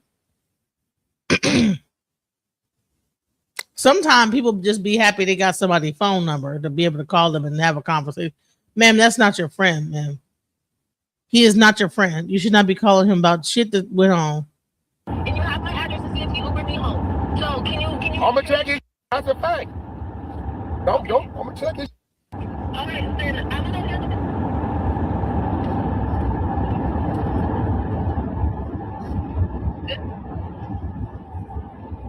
Yes, no. What'd you say? I said I'm about to go handle my business. You should have been handled your friend. If she felt the way she felt, she should have been handled her business. Hence why I already went to the hospital. I just went to the hospital. You going to the hospital after you didn't for the Like, is crazy. No, it ain't, because it's been like 3-4 days, and it seems like she's strangers a day. It's some local. If to pull up on a tour bus, buck teeth, right, looking like Bullwinkle. It's some, and Yakima definitely. There's nobody. You just being insulting for No, I'm not. It's the truth. Listen to me. Anytime a woman, a stranger, hey, what's EKE's name? Tell me, hey, where does EKE live at? How many kids does he have? What's his name? Wow. You don't know, it's a stranger. Do you see this? He's asking the relevant questions that her father would probably have asked. He really is being a father to her, quiet as kept, without her even knowing it. All you know is his name is EKE. You don't know what his real name is. You don't know where he lives at, but you slept with him. Why? Because he was on a tour bus? Or you was high or drunk, whatever? Stranger. So if you stranger, I gotta believe you're gonna people that's around you every day. But you just look. At the end of the day, I'm gonna let him have it. I'm gonna do what I need to do. I'm gonna take the footage of him putting me up in that room, and we're gonna get this situated. There you have it. Because listen, I will say this. I asked him in his face, were you involved with this woman? And he said no. I just asked him this an hour ago, swear to God. Were you involved with this woman? He said no. Go to our messages and look at the video I just sent you. Here's the thing. It doesn't even matter what video you sent him. He's not going to be on your side, girl. Please. Let me go check it out. Oh, Mackie ain't lying. I asked you in time. You in the day. I ain't touching, wasn't involved with her, wasn't in the room with her. I said, you lying to me. You can't fit me. Right. If you're still watching this video and you want to watch another good video, click on this video here somewhere on my screen somewhere. Let me just say this. If you guys have any kids that are this age, go talk to your kids. Because they out here doing stupid shit. This younger generation is doing dumb shit. And then they're going to get sick. They're going to end up with AIDS or worse. Well, I don't know. Well, there's other stuff now out here now, the Hansen virus. But people need to like really like I know sometimes we fall out with our kids, we like lose contact with them. But whoever her parents are, they cannot be in contact with her. Her mom, is clearly not her best friend. I hope that I continue to remain to be my daughter's best friend. That if anything like this happens to them, they will feel free to call me and I'm going to give them the best advice and not judge them for what they've done. I hope that my daughters like grow up to really trust me and know that I'm not going to judge them, whatever they do, so they can come to me and I can give them the best advice. And we need to really start to like foster those kind of relationships with our kids, because like this whole thing, she's looking for a daddy in a person that's not even, his best interest is not for you, ma'am, but he still imparted some wisdom into you. But he didn't even have to do that. But on the cool, he is the manager for Blueface and his tour. He's not the manager for you, ma'am.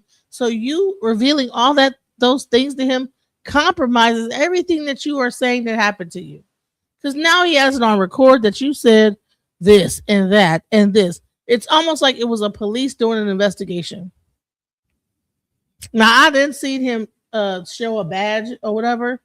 I'm wondering if he might be the police. You know what I'm saying? Because he handled it, but he also interrogated a certain way. Anyways, I don't know. Thoughts, guys?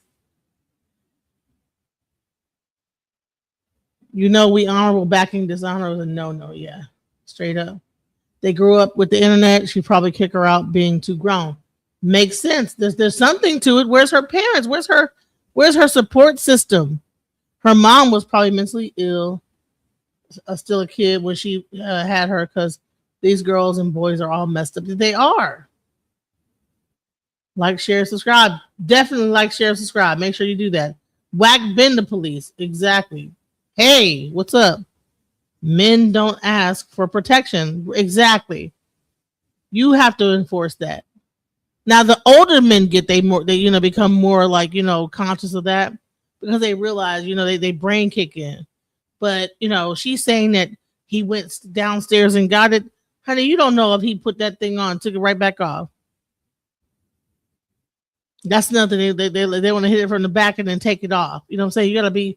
You can't go by that. You don't know what. Listen, don't trust nothing, especially from a bunch of dudes on a damn tour bus.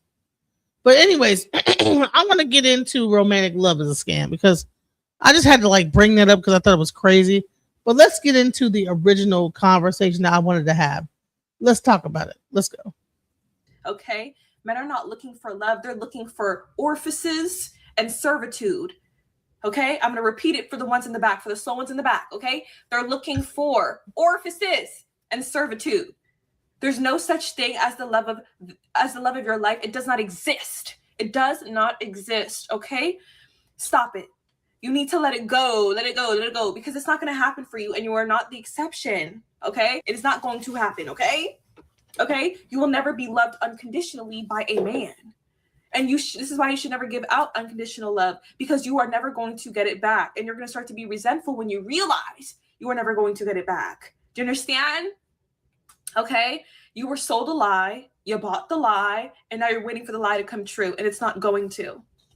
When a man's head hits his pillow, he's not thinking about you. He's not thinking about you. No, he's not thinking about you. When he's with another woman, he's not thinking about you. When he's doing the things that he wants to do, he's not thinking about you. No. You know how your brain as a woman goes to that area where it's like, oh, you feel some guilt? Yeah, that's because you're a woman and you're emotionally more evolved than a man is. You are more in tune with your emotions. Your moral compass is just ultimately higher. These men do not have morals. They do not have a guilty conscience, okay? But one thing they do all have is the audacity, okay? I'm going to just say this. We just saw a woman. See, here's the thing. I'm fair. We just saw a woman that gets drunk, screws a dude. So we can't be saying this about all men and just say men don't do this and men don't do that. But anyways, let's go. I digress. Or have the audacity. I'm telling you this because you need to get it drilled into your head. These men do not give an F about you. They never have, and they never will. Okay? Giving in the hopes that one day he's going to return all of that back to you. He's never going to return it to you. Hey, listen, if y'all want to come up and talk about this, come on up. That's what this is about. Like, it's about open panel, guys. Hit the link. He will never give you unconditional love. He will never save you. He will never understand you.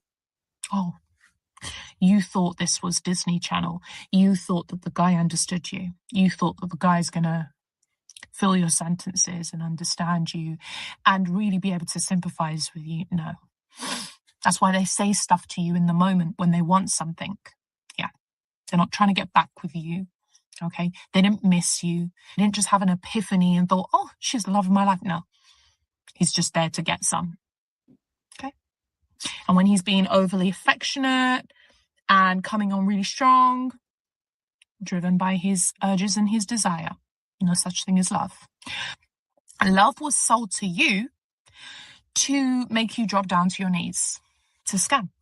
It was designed for you to think that you are closer to that man than you actually are, but you will never, ever be close to that man. That's why it's a scam, because you will never, ever feel that closeness with a man. Invest in your life, ladies. You want pure fulfillment? You want pure happiness? You want true fulfillment and happiness in your life? Invest in yourself and master the law of detachment. As a woman, you have to be so unbothered, so unfazed. Oh, he hasn't replied back to me. Oh, why do you know that? I don't. I don't know. If I go on my WhatsApp right now, I don't know who's messaged me. I don't know. My phone's on do not disturb half the time. I'm busy. I'm booked. I'm busy. I've got things to do. I'm taking calls. I don't have time. I don't have time. If I'm dating a guy, I don't even know whether he's texted me or I don't care. I don't care. When I talk to him, I talk to him.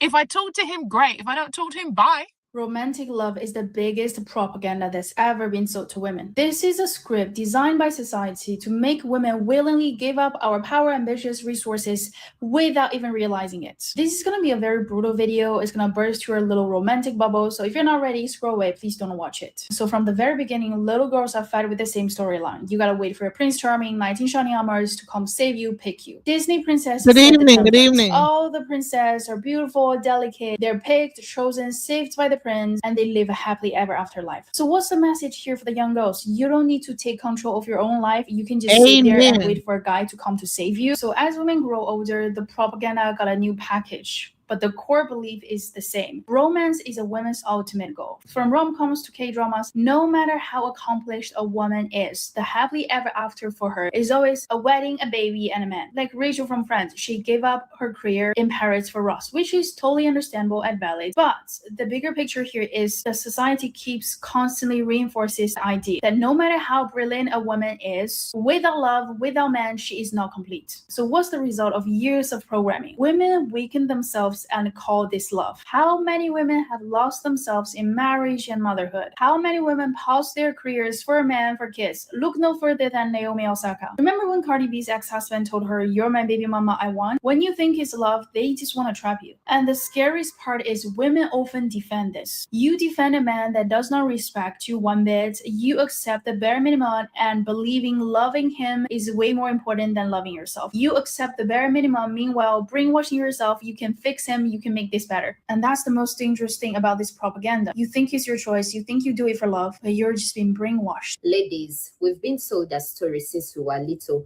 That do you think, all right, men are saying, please stop listening to these videos. You have to be a leader, not a follower. Okay. But what did they say that was wrong? Is it true that men, pretty much, don't really be feeling like the love that we feel in the same way, That's all this conversation. It's really to open up a conversation. Links in the chat. Hit the StreamYard link if you want to talk about it. Let's go. It's propaganda. The reason why I say it's propaganda because it makes women think and believe that you are going to find a man and he's going to stay with you for the rest of your life because of love. Love doesn't exist. I'm so sorry to burst your little bubble, but it doesn't exist, especially when it comes to men. Women understand love, right? We know what love is, but men aren't programmed the same as women. Some girls are showing movies like, Beauty and the Beast and The Little Mermaid and all those Disney movies. Young boys are showing Spider-Man and Batman and, men saving the world. Propaganda. Because they want us women to think that our happiness is tied to a man. Even when you watch romantic movies, right? Have you not seen that a lot of the time, when the girl meets the man, her life gets better. She'll work a crappy job, she meets the man, and now she's found her calling, and now she wants to go and write a book, and now she runs off to the most nicest city in the world. And it's just propaganda. So when women think that they're going to find a man and he's going to love her for the rest of her life, it's propaganda. All right. So, is it propaganda? Are there things that put things in a woman's mind that men are going to be this romantic, like, a prince in a chariot and, sweep you up off your feet and then one day commit to you? You're going to be you're gonna get into an argument, and then one day you're gonna like leave town. He's gonna rush to the airport and stop you, and all this other bullshit. I mean, how many movies have we seen where the girl and the guy gets into it, and then she's just about to leave, and and he runs to the airport to stop her, and then come on now. We have to be honest that we've been fed a bunch of bullshit. Oh no, she's leaving. The guy goes to her house. All of her things are packed up. Where'd she go? Oh, she's on her way out of town. Oh no, he jumps into the cab. He rushes to the airport. She leaves. He misses her. Oh man. 2 months later, 2 years later, he runs back into her. They rekindle their love. Everything is all. This is the type of bullshit they feed to women. Rom-coms are not for men. They're for women to like believe in a type of a romance and love that don't even exist. Like, there ain't no man doing all that. Jumping in the car, running to the airport, and he probably is his other bitch calling him while he's on his way? How many phone calls from all his other women he got on the roster?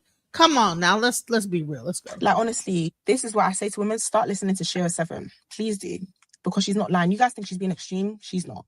It's just the world that we live in. Even though I've accepted all of this is 100% accurate or necessary, it's still hard to hear. There's a small part of me that's still grieving the concept of true love that we are conditioned to believe in. Yeah, me too.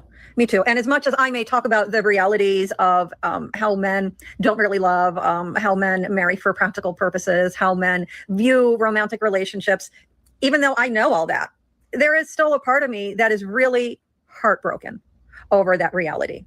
And that's the thing. I talk about these things so that other women can understand the reality and grieve. And once you go through the grieving process, and once you understand things as they really are, you can go into it still without your rose-colored glasses as a realist.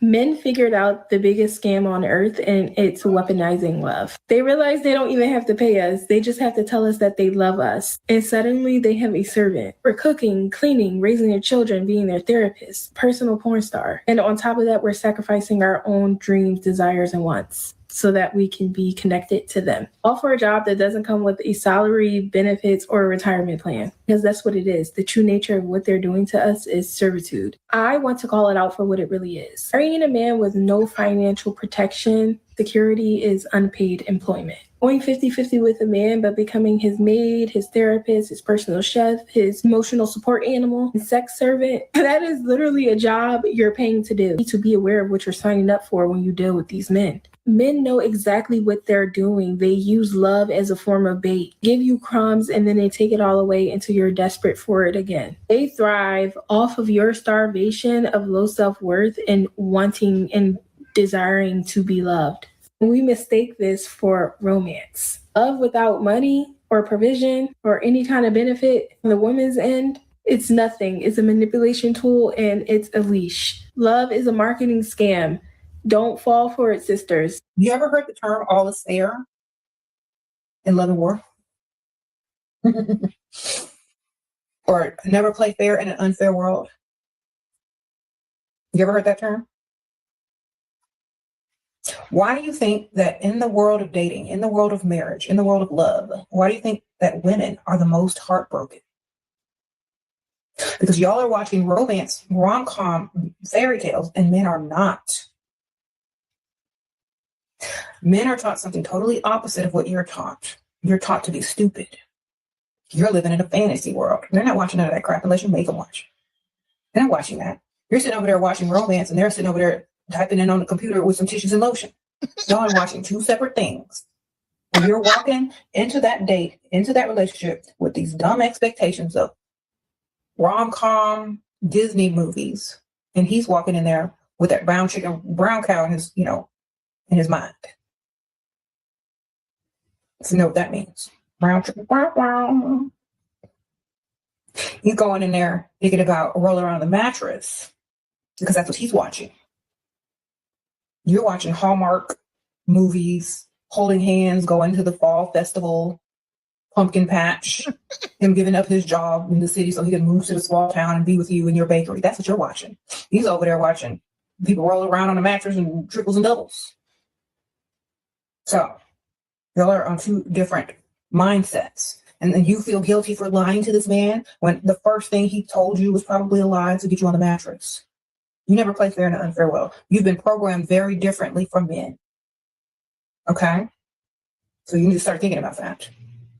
You think a man would feel guilty if he stopped talking to you, or if he dumped you, or if he ghosted you, if you told him that you don't plan on sleeping with him? Think he'd feel guilty for dumping you or ghosting you shortly after he realized you're not going to roll around on the mattress with him anytime soon? You think he would feel guilty for saying, no, I'm so sorry, I can't date you because you're not going to roll around on the mattress with me? No, they would not feel guilty at all, because that's the only reason that they were there in the first place. So, honey, I told a guy, listen, I'm not sleeping with you no more. I went on a date. He said, okay, be safe. That was his response. Okay, be safe. I was like, damn. Okay, well, I'll be safe then, bitch ass nigga, you know? If you want to go ahead and keep feeling guilty about telling guys what they need to know on a need-to-know basis, using your creative flair to get what you want out of the situation, then I'm so sorry for you. Honey, this is not a war only on YouTube, sweetheart. Or dude, or whoever it is. This is not a war on YouTube. This is a thing that's happening in real life. How many women go through certain things with men? But if we didn't romanticize men and romanticize relationships, we'd be more realistic. The men can stop lying, and then we can have real relationships. The problem is that we have like the women idolize men in a fake way that they don't even exist, and men look at women as sex objects that don't even exist. You know what I'm saying? So you have two different things of men looking at women in one way and women looking at men the other way, and they are not like they're not looking at each other the same. It's all crazy. He looking at you for sex, you looking at him for romance and love. Come on now, let's be real, right? Y'all listen to the sprinkle if you want to. It's never ever about them. We always blame others for our reality. Listen, I'm not blaming anybody. I'm saying that women look for men for romance, which is a fake aspect of like a love, and men look to women for sex. And when we begin to like actually like break that down, then we can have a real honest conversation. Once we get past our illusions and the fantasy of it, and don't think that men are watching rom-coms, just like she said, y'all go ahead and listen to Sprinkle Lady if y'all want to. Y'all listen to her if y'all want to. No, she's making a good point. Women grow up watching romance comedies, romance shows, and like I said, I can tell you the theme so much. Okay, that they get together, they break up because he said something or did some shit. She ends up about to leave town. He finds out she about to leave town. He runs to the airport trying to stop her. He ends up just a bunch of bullshit.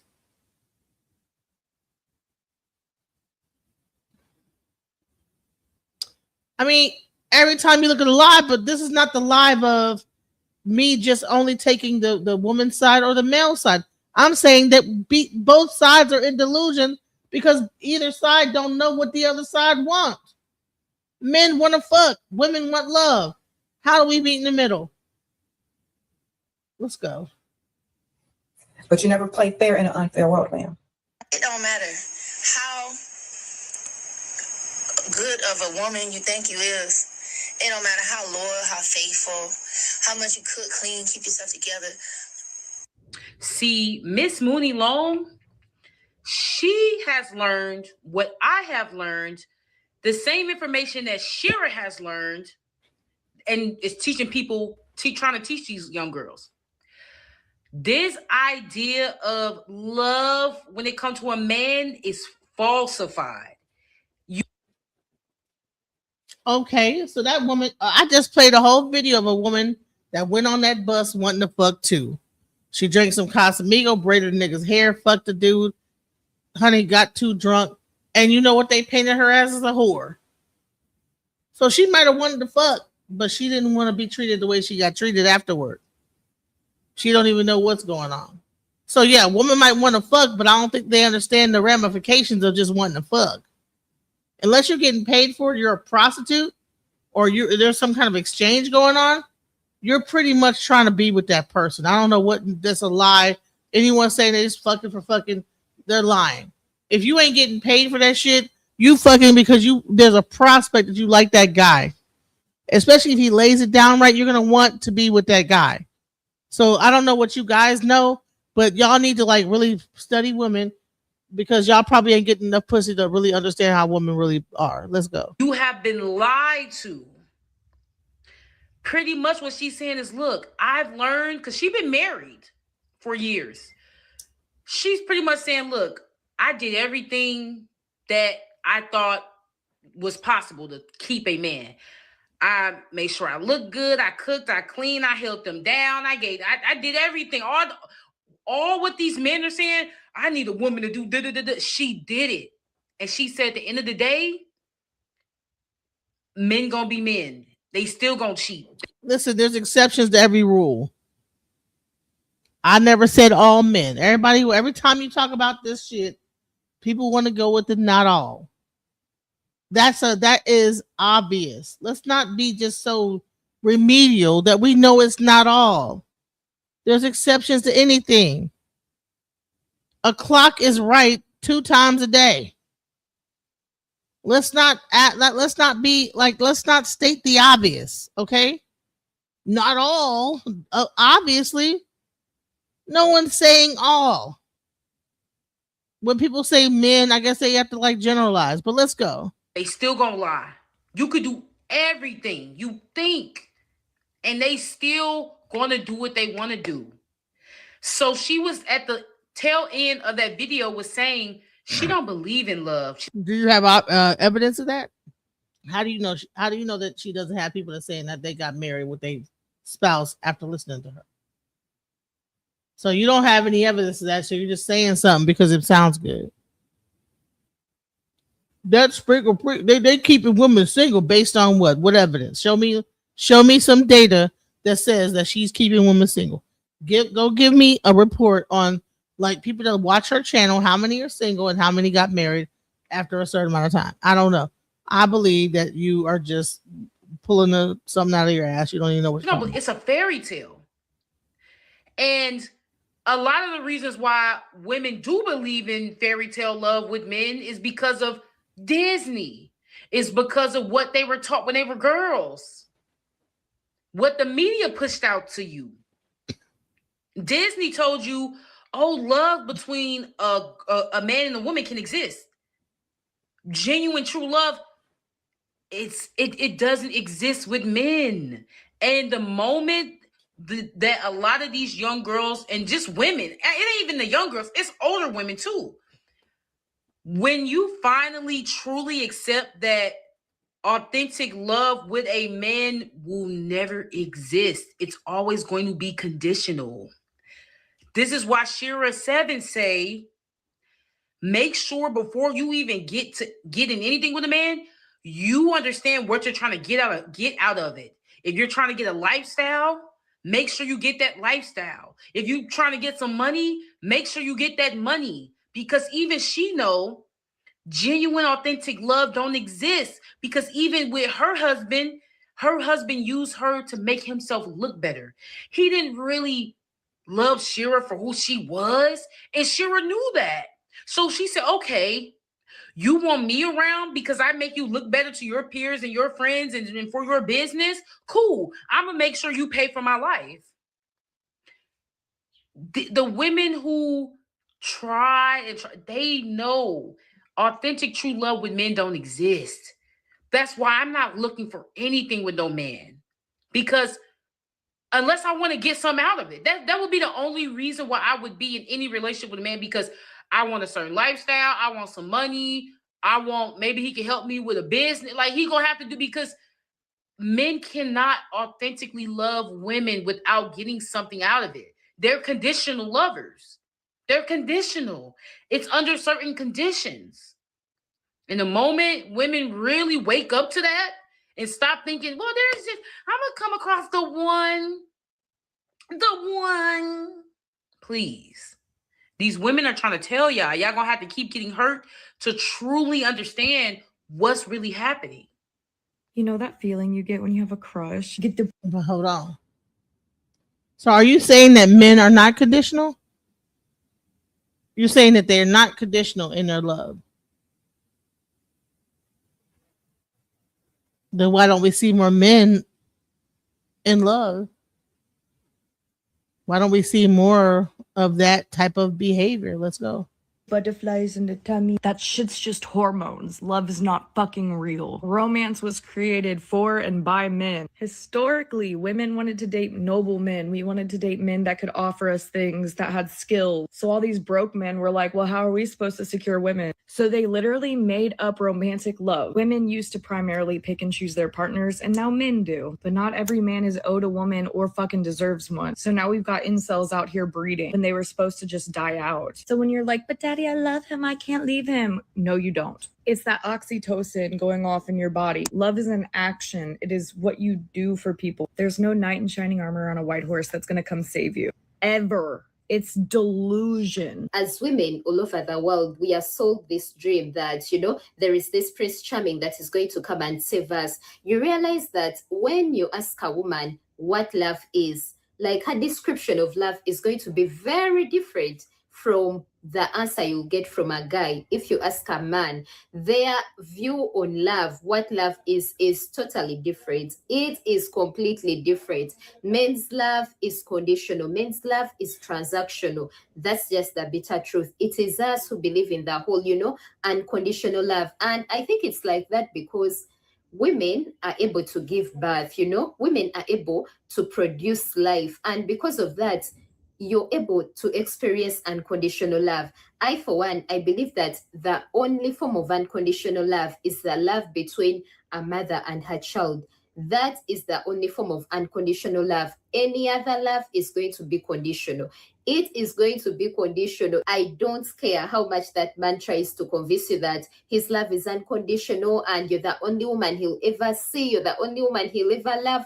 Trust me, if things went down the hill, if you got a deadly disease, you know, if you were bedridden for months, if you were in a position where you can no longer engage sexually with him, if, God forbid, you had an attack, an acid attack, and your face got deformed, like you lose your beauty, or you get into an accident and your figure gets deformed, are you sure that man is still going to stay and love you unconditionally? Like, I really want you to think about it.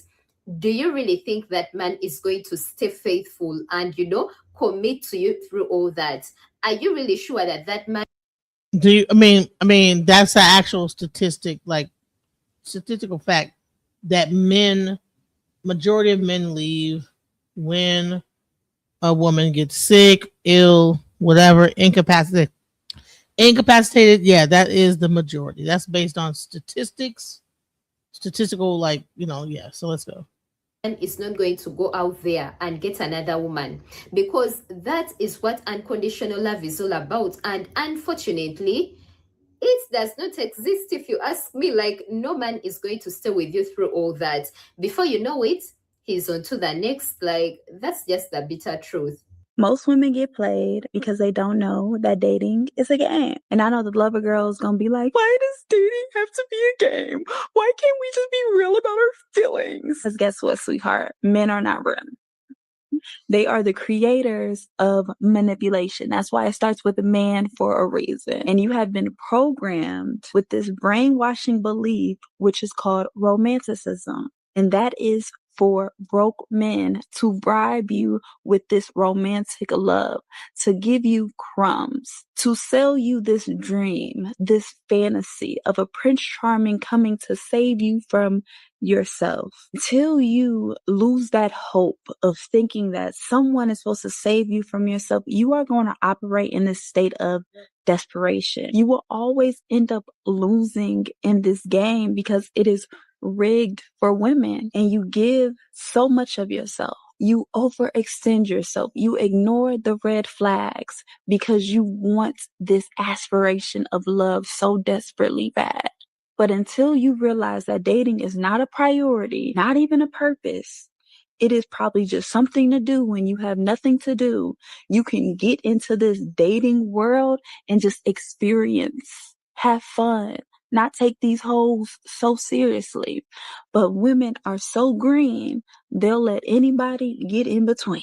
I know they have always sold women this delusion that love is enough and this idea of romantic love, and it's enough for you to just get married because you love them and spend the rest of your life without asking something in return. And if you ask something in return, they tag you a gold digger. But I'm telling you that do not marry a man without expecting a lot of things in return. Do not marry a man without considering how that marriage is going to benefit you, how it's going to make your life easy as a woman.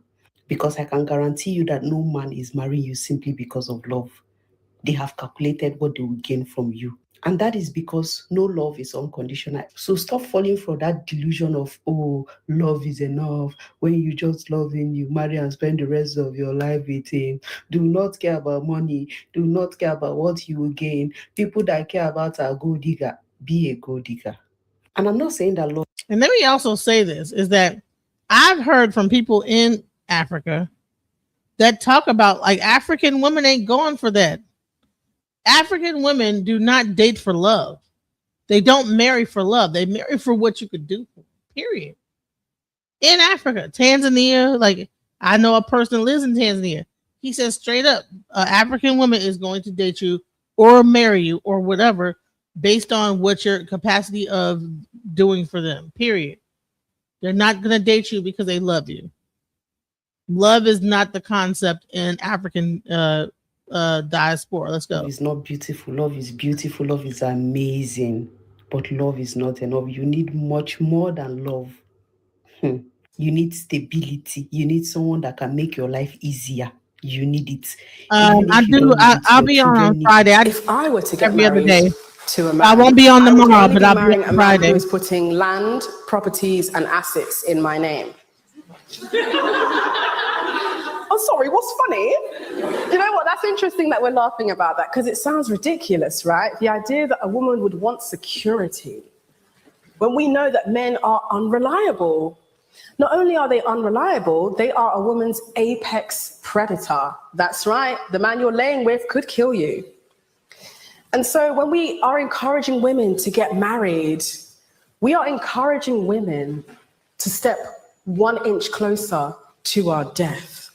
Unless we are encouraging the women we are emboldening to get married to enter this decision with their best interest at heart. Yes, it is controversial to talk about money and assets and land and properties when discussing marriage, because we're taught to follow the distraction of love, romantic love. What about love? Well, this is all about love. The man who loves me will make sure that I am secure for the rest of my life. But unfortunately, most marriages are not structured or approached in that way. Women are taught to approach marriage from a place of leading with emotion. Again, that's to distract us, because if we put our emotions aside and focus on the logic and the rationale and the reality of how will this benefit me, most women will not marry men. We will be in commune with each other and leave the men to fend for themselves. I want that boring love, like, let's go walk by the river up in London at night. Let's just hold hands. Let's talk. Let's joke. Let's giggle. Let's be kids again. Come jump on my back. All that boring love. Most women don't want boring love like that. And that's the boring, cheap love I offer. They want to be taken out to all of these expensive places and bought all these expensive things. I need a woman that's... I thought you said they want to be taken out to Wendy's. I said, what the hell? They want to be taken out to Wendy's. He said they will be taken out to Wendy's. They playing that song. And she was drowning, she wouldn't have gone unnoticed. So stop. Not only be in commune with y'all to choose who wants to take you out on a spending their money. These men are trying to romanticize being cheap and low effort, but what I need to know is, what is it with women associating a man not spending money on them with love?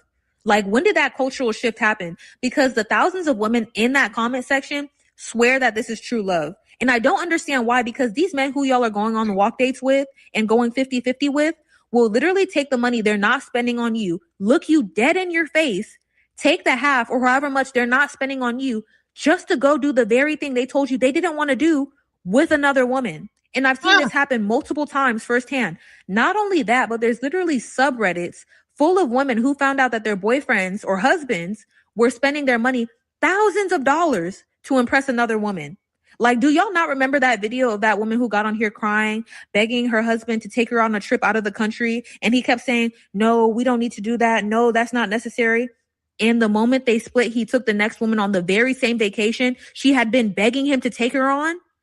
So this literally needs to be studied, because with this pattern happening over and over again, as a woman, what in your mind makes you think that a man who wants to take you out on a walk would love you more than a man who wants to take you to a decent or nice restaurant? Like, what in y'all's mind makes you think that a man who's trying to spend the least amount of money on you possible is more genuine than a guy who wants to take you to a nice restaurant? Genuine question. I need y'all to let me know, because it really saddens me to see that so many women, especially grown women, are still falling for the okie doke. And the gag is, he wants this boring, unconditional, cheap love from a 10 out of 10 Instagram baddie. Not y'all in the comments. No offense. I'm just keeping it a buck with y'all. He doesn't want y'all. The women he wants are too expensive. Do y'all not see how many of y'all were in the comments screaming that you want that boring love, and he's still sitting up on the internet complaining? Clearly, there's many of y'all to choose from, but he's not talking about y'all. And that's what makes this entire thing funny. You know what's hilarious about it is that that's all that is clickbait. Oh, I just want this love.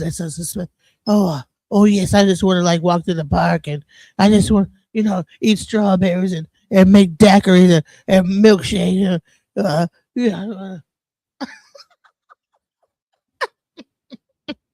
Yeah, girl. You know what I'm saying? Baby, I forgive you. Maybe. Girl, you know I hurt you when I said that I wasn't going. You know what I'm saying? Just a bunch of bullshit. You know what I'm. But come back, baby. Come on. Come back. This bunch of fake romantic bullshit, bro. There were so many of y'all screaming from the rooftops that you'll accept less, and so many of y'all to choose from, and yet they're constantly glossing over y'all because he's asking for unconditional love, cheap love from a certain type of woman. But the thing is, he wouldn't even look in her direction if he didn't find her attractive, because that's a condition.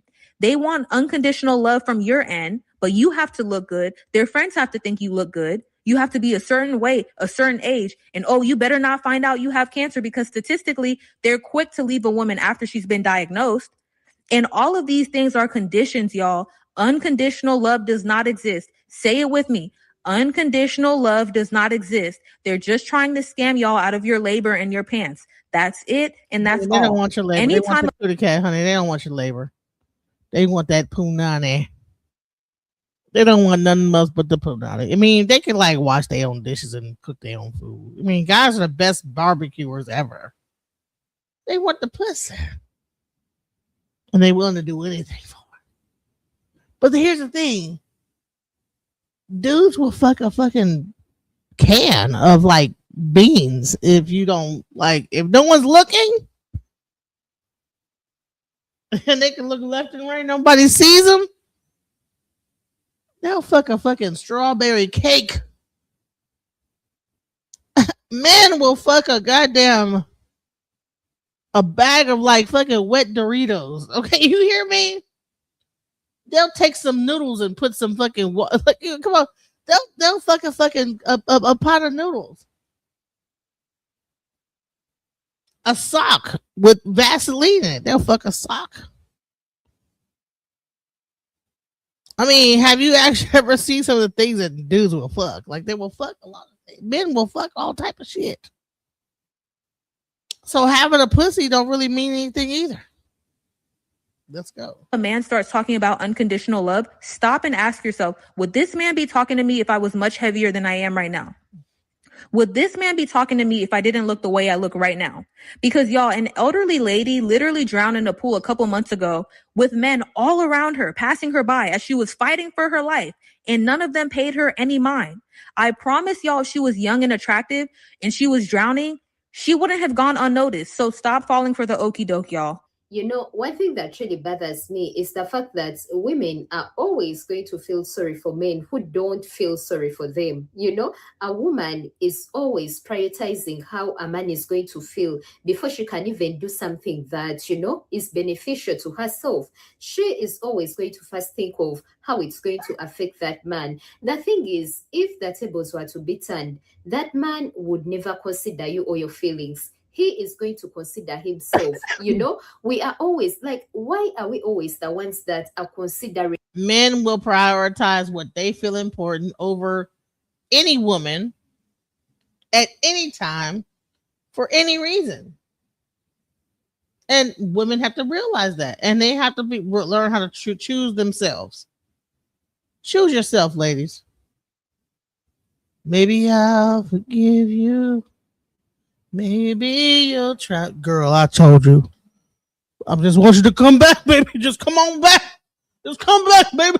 Oh, lonely. Thinking about, oh, I don't want to break up with him, and, you know, go with the other guy who actually can provide you with the life you deserve, the life you want, because you don't want to hurt the feelings of the one that can't. You realize that if that man saw a woman that he is more attracted to than you, he wouldn't hesitate to leave you. He doesn't care if you're going to be hurt. Like, they really don't care, ladies. They really don't care. Why do we have to compromise ourselves and, you know, feel sorry for them and feel bad? They don't feel the same way. They do not consider us. They are always going to prioritize themselves. You know, if the tables were to be turned, that man is going to choose himself. Like Shura said, you cannot play fate. Usually compensated and appreciated for it. But when you become a wife, when you become a mother, you are not compensated or appreciated for any of these things. I don't have a good relationship with my mother.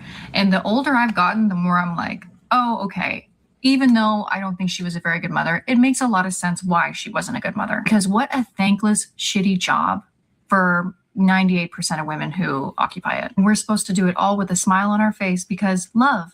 Because you love your children. That's why you take care of them. Because you love your husband. That's why you married him. That's why you feed him. That's why you pick up after him. That's why you forgive him. That's why you're romantic with him, even if you don't feel like being romantic with him. Because he has needs and you love him, and it's your job to fulfill them. It's your job to bend over backwards for your husband and your children because you love them, and that's your reward. If you date men, it's supposed to be because you're trying to find love. Any other reason would be shallow, and you're a shallow, vapid bitch if you have any other intention or reason to want to date a man. Men, on the other hand, well, they have to ease into love. They're not so prone to love. They're visual creatures. They want someone who's super young. They want someone who's super hot. You know, love isn't so much their thing. Sure, they love their children, but not like a mother could love their children. Sure, they love their wives, but not like a woman loves a man. You see how love implicates women and lets men off the hook? Now, again, I'm not saying love doesn't exist, but kind of like religion, it started off being a quintessential part of being a human being and a very real thing, and it was hijacked and weaponized against the people that it was made to oppress. Patriarchy brainwashes women into thinking that hardship and even abuse are romantic. Your relationship is not stronger or better or more romantic because you've made it through so many hardships that were caused directly from your partner. Making it through him cheating on you or him having a problem with a substance and then dealing with the abuse that comes with that and making it out onto the other side is not worthy of a medal. It's extremely sad. And I'm not saying this against women. I very much am on your side. I'm saying that the patriarchy trains women to stay against her own well-being. And it's always for the well-being of a man. I'm going to just say this. Men stay longer than women. This is one point I will have contention over. Men stay longer than men will stay. They will not leave. Unless a woman finally be like, man, I'm done with this shit and I'm done. They won't leave. They will just stick around. They'll be like, okay, whatever. Unless you do something really fucked up. You know what I'm saying? But if you don't say nothing, they won't go nowhere. I'm gonna test. Man, listen. And when they do go somewhere, they don't really go that far. They will circle back around. Men don't leave. Women do. So she's wrong about that. That's one thing I will say is that if we had a contest on who stayed the longest, men stay. Women lead. Let's go. Really think that cave women back in the day shacked up with cavemen for free, for love? No, we found the strongest caveman and we found the one that brought us back the best wild boars. And we shacked up with that one. There was no such thing as marriage. Marriage was some scam they pulled later. But we found the best mate. Honey, we were not in the cave, so let me just fast forward further. We was not in no damn cave. That's some other shit. I don't know. Honey, we wasn't in caves. That might not be culturally appropriate for my people. So let me just go ahead and zoom past that one. I believe that love overcame everything. I believed if I stayed, even through the bad treatment, if I cared, if I, made a safe space, if I was his peace, that, love would overcome everything. I would find myself in an amazing relationship. That was not the case. I want to clarify. I am not trying to say that all men are incapable of love. That is not what I'm trying to say. There are the odd few men out there that do know how to love. What I'm trying to say is that men are socialized differently when it comes to love. Now, the problem with the patriarchy, it teaches men to express love in ways that are self-serving or disconnected by real emotional depth. Honey, let me tell you, the UK sisters and brothers I'm seeing a lot of UKers. The UK, they are going in. The comments from men who are saying, "Oh, she never loved her husband. She never loved her husband, and she was just in it for the money, and she's the one who her husband." And I'm trying to figure out what is it that would lead them to that conclusion. When she decides to speak out about the death of her husband, she basically said he was older. And we could all see the pictures. He was not an attractive man. Hold on. Let me tell you something. If I start dating a dude, it's gonna be like prying my hand, because I don't have time. I'm too old. Stop playing with me. Don't play with it. Don't play with it. Don't play with it. Okay. I'm not trying to be out here. Come on, stop wasting my goddamn. Listen. We need to go ahead and figure it out and stop playing. The man, I think it was like a 25-year age gap. And she specified that the relationship was very beneficial to her, right? All the ways in which it was beneficial to her, monetary, resource-wise, whatever. And the men are like, "You never loved your husband. You never loved your husband." And I realized that from these comments, seeing men say these things, men do not perceive that you can love them and also make sure that a relationship is beneficial to you. They don't think that both things can coexist. And that's when I realized that, well, I've always known this, but it confirms to me that men require you to take from yourself in order to give to them, right? They do not think you love them otherwise. If the love is not irrational, right? If it's not sacrificial on your end, they don't think you love them. You have to be in a negative when you're dealing with them at all times, or they don't think you love them.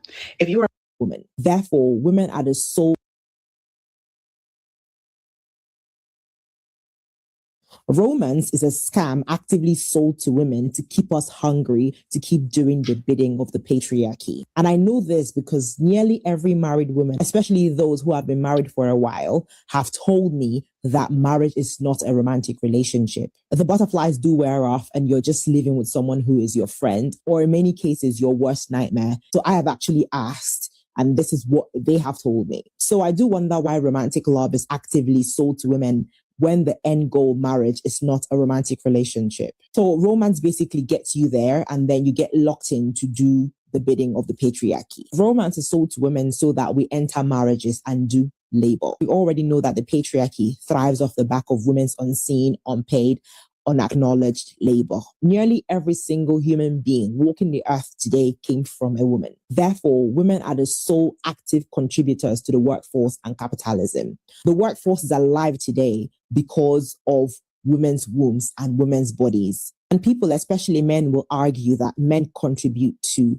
And yes, biologically, men do contribute, but we're comparing roughly 5 minutes, and I'm being generous here, of contribution to 9 months of pregnancy. And the ratio is 78,000 to 1. So women contribute 78,000 times more than men, going by 5 minutes of contribution. And if you are a tough guy and will stretch it out to 30 minutes, the ratio is still about 13,000 to 1. In both cases, you're still working at a 0% contribution here. And when people say men invent most things, hey, I don't know what kind of dudes are only doing it 30 minutes. We just like shouts out to the 3-hour dudes, because I ain't gonna lie, I had a few 3 hours. I had a few hours. I don't know what's going on with her. 5 minutes. What?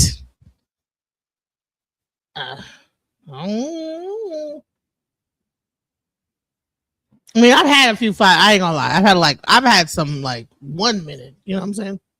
I've had some shit that's like, what the hell? Like, what just happened?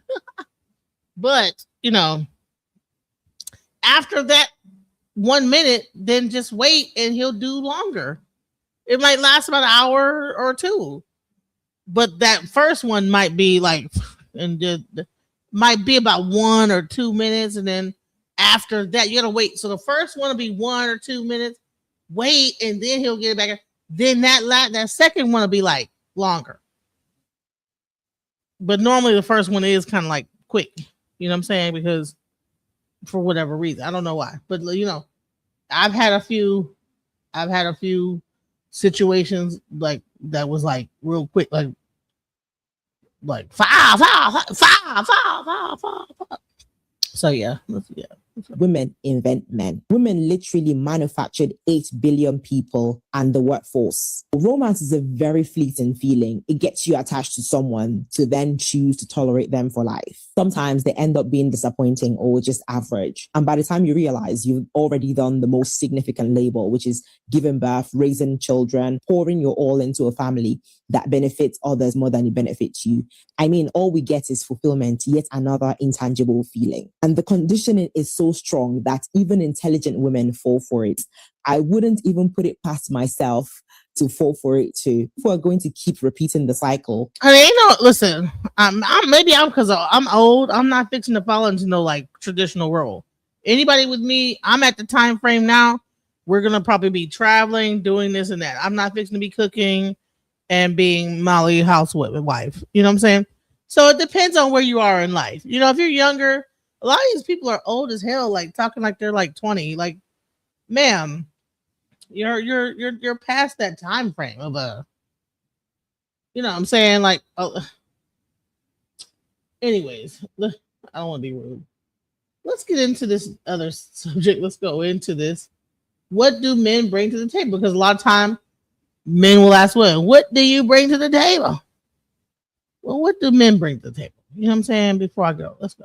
Here's what I want to know. What do men bring to the table? Because most of you don't even bring emotional stability. Instead, you bring debt, you bring trauma, you bring porn addiction, inconsistent communication, half efforts, zero leadership. Then you have the crust to show up at a date and ask a woman, what do you bring to the table? Because some podcast bro told you that would be an illuminating question, get really into the heart of things. Meanwhile, you're living in a 1-bedroom apartment. You have no savings. You got no vision. You got no discipline. However, you do have your gaming headset on.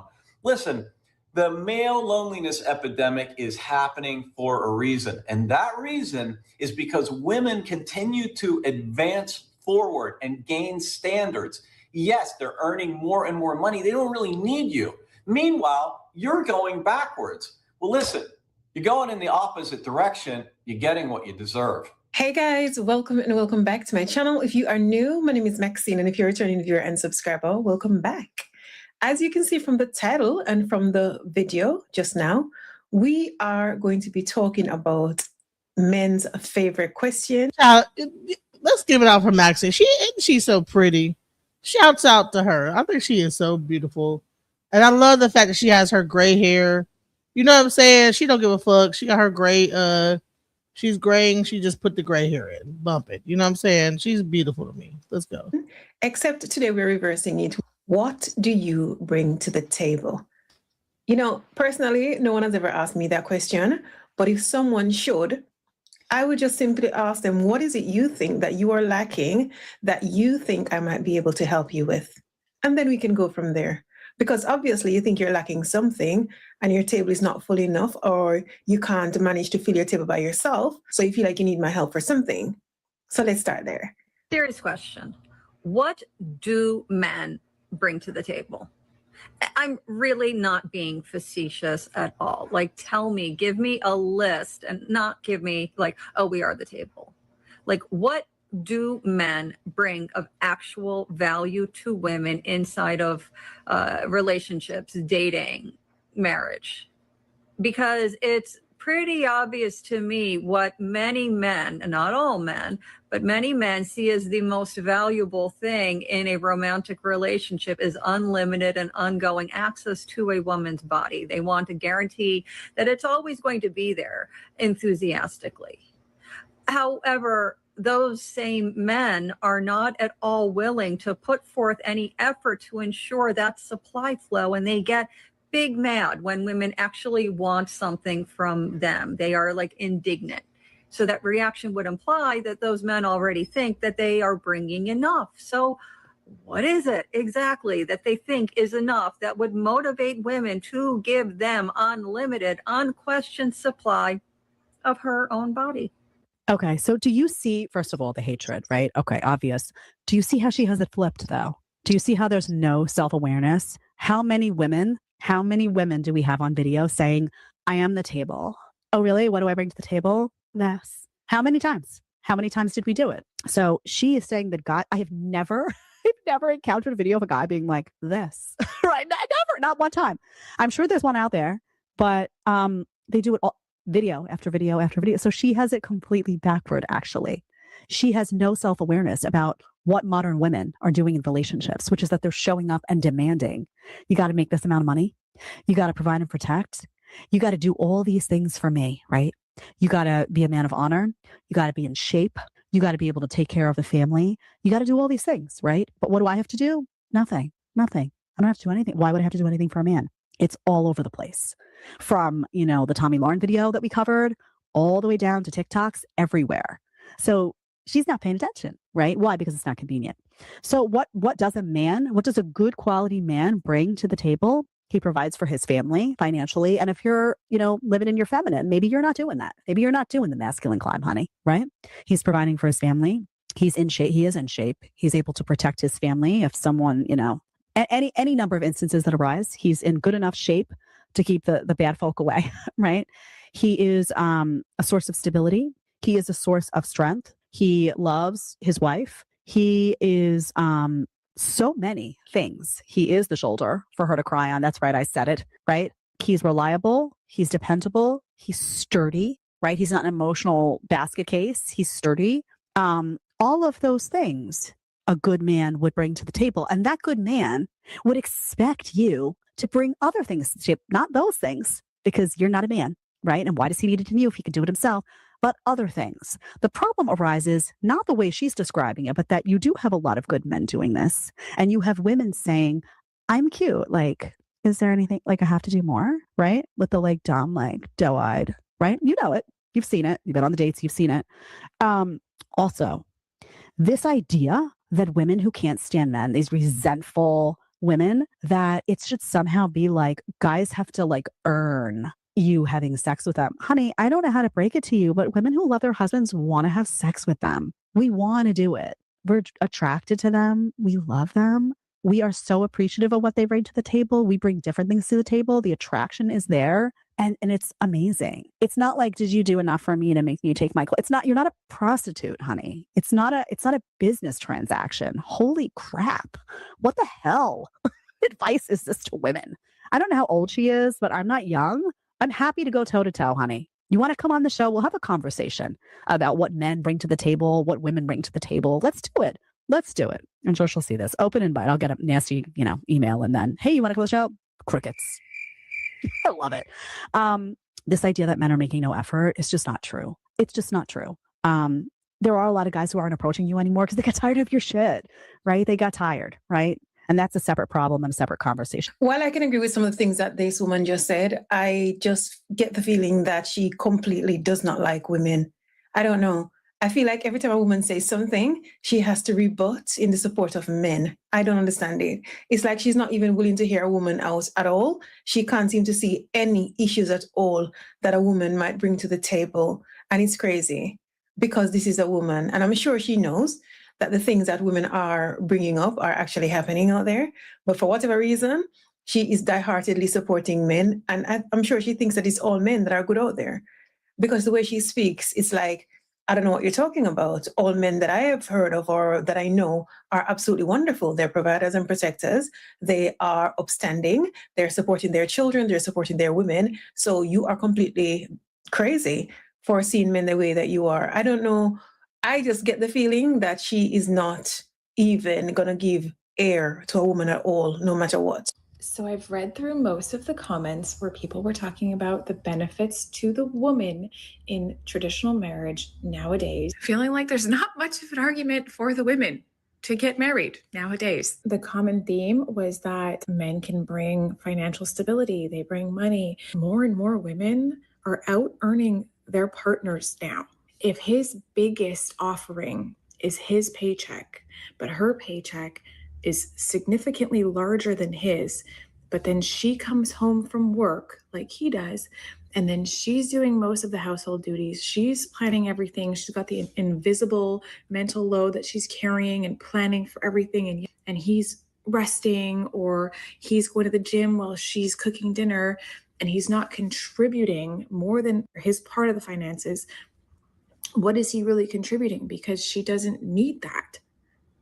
She doesn't need that anymore. Women used to need that from men, okay? Because we couldn't buy homes, we couldn't buy cars, we couldn't do anything without a man signing off on it or paying for it, okay? So we used to require financial dependence on a man. We don't need that anymore. Not a necessity. What are you bringing? What is being brought? You know, the whole like, what do you bring to the table that men like to ask women? Like, what are you? We bring the D. We bring the D to the table. And so when you bring it, do you slap it down on the table? What do you do with the D? Like, what do you do? Bringing, dude. I think nowadays it is easier for a man to give a woman money than to make himself available to her emotionally. It's just easier to give her material things just to keep her quiet and to kind of deflect from what she's asking for. And so he doesn't have to give much of himself because he's flourishing her with material things. That's for those who are actually doing anything. But I think if you should ask a man to be there for you emotionally, to support you in any kind of way outside of physical or financial, he certainly will not be able to do it. I don't know what's going on, but that is my observation. And in response to this comment, he should be bringing everything he expects in return: stability, vision, consistency, emotional maturity, and the ability to create a safe space for his woman to grow. A real man doesn't just want peace, he brings it too. He doesn't just want loyalty, he lives it. He shows up with a plan, protects what he builds, and doesn't make his presence a guessing game. If he's asking for respect, submission, or trust, he better have earned it through character, not control. But let's not confuse being a provider with just making money. Provision is also about presence, protection, and purpose. She should feel emotionally covered, spiritually aligned, and mentally supported. That's what a man is supposed to bring. And when he does, the right woman will match that energy effortlessly. It's not about roles, it's about responsibility. And a man who truly leads, builds, and nurtures deserves everything he asks for. That's all a bunch of bullshit. Men bring the D. They bring the D.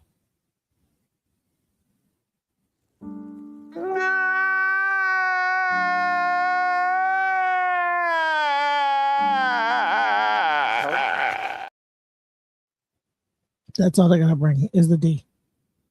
The motherfucking D.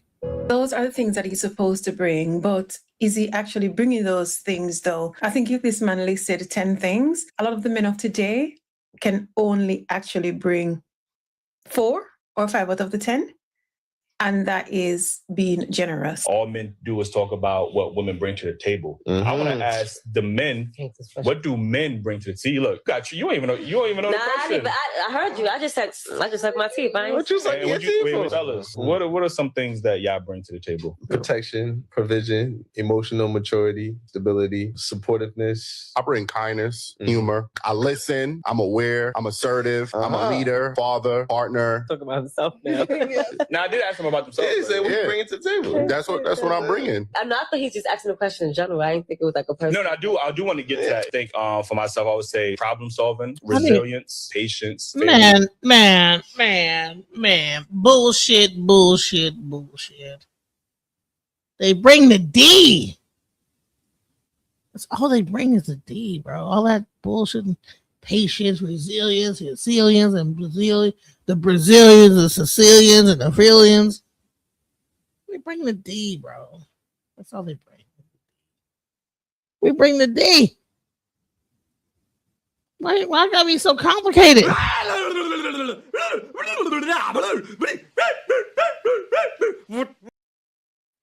They bring the D. That's what men bring. Here's the D. They bring the D. They bring the D. Okay?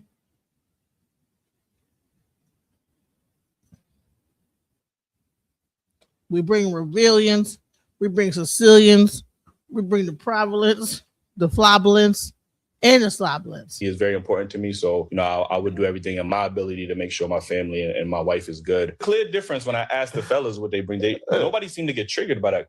Able to calmly express what y'all can bring to a successful long-term relationship, right? None of it had to do with money or personal accolades. None of it was selfish. I think that's what the difference is. Women automatic. You see how we had no problem? If I was on a date, say nothing. I'm just saying. You didn't hate this question. I really believe when men ask women, what do you bring to the table? That is really like their version of like reverse psychology. Because like when and everywhere did men ever bring more than dick and possibly paying some bills or paying for a couple dates to the table? Okay? Like if we really think about this, most relationships, even marriages nowadays, that are 50-50, where the woman is literally working the same amount as the man. She has to come home and take care of the kids. She has to come home and cook and clean. So you are a maid, you are a chef, you are a mother, you are a fucker. And on top of that, the man is asking you, what do you bring to the table when it comes to working? Like that got to be some type of reverse psychology that they came up with because, and this is not a dig to stay-at-home mothers or wives because y'all do so much. You wear multiple hats. Men who have to take care of their kids when the kids are sick say this in studies about, wow, I didn't know it was so much work taking care of my kids.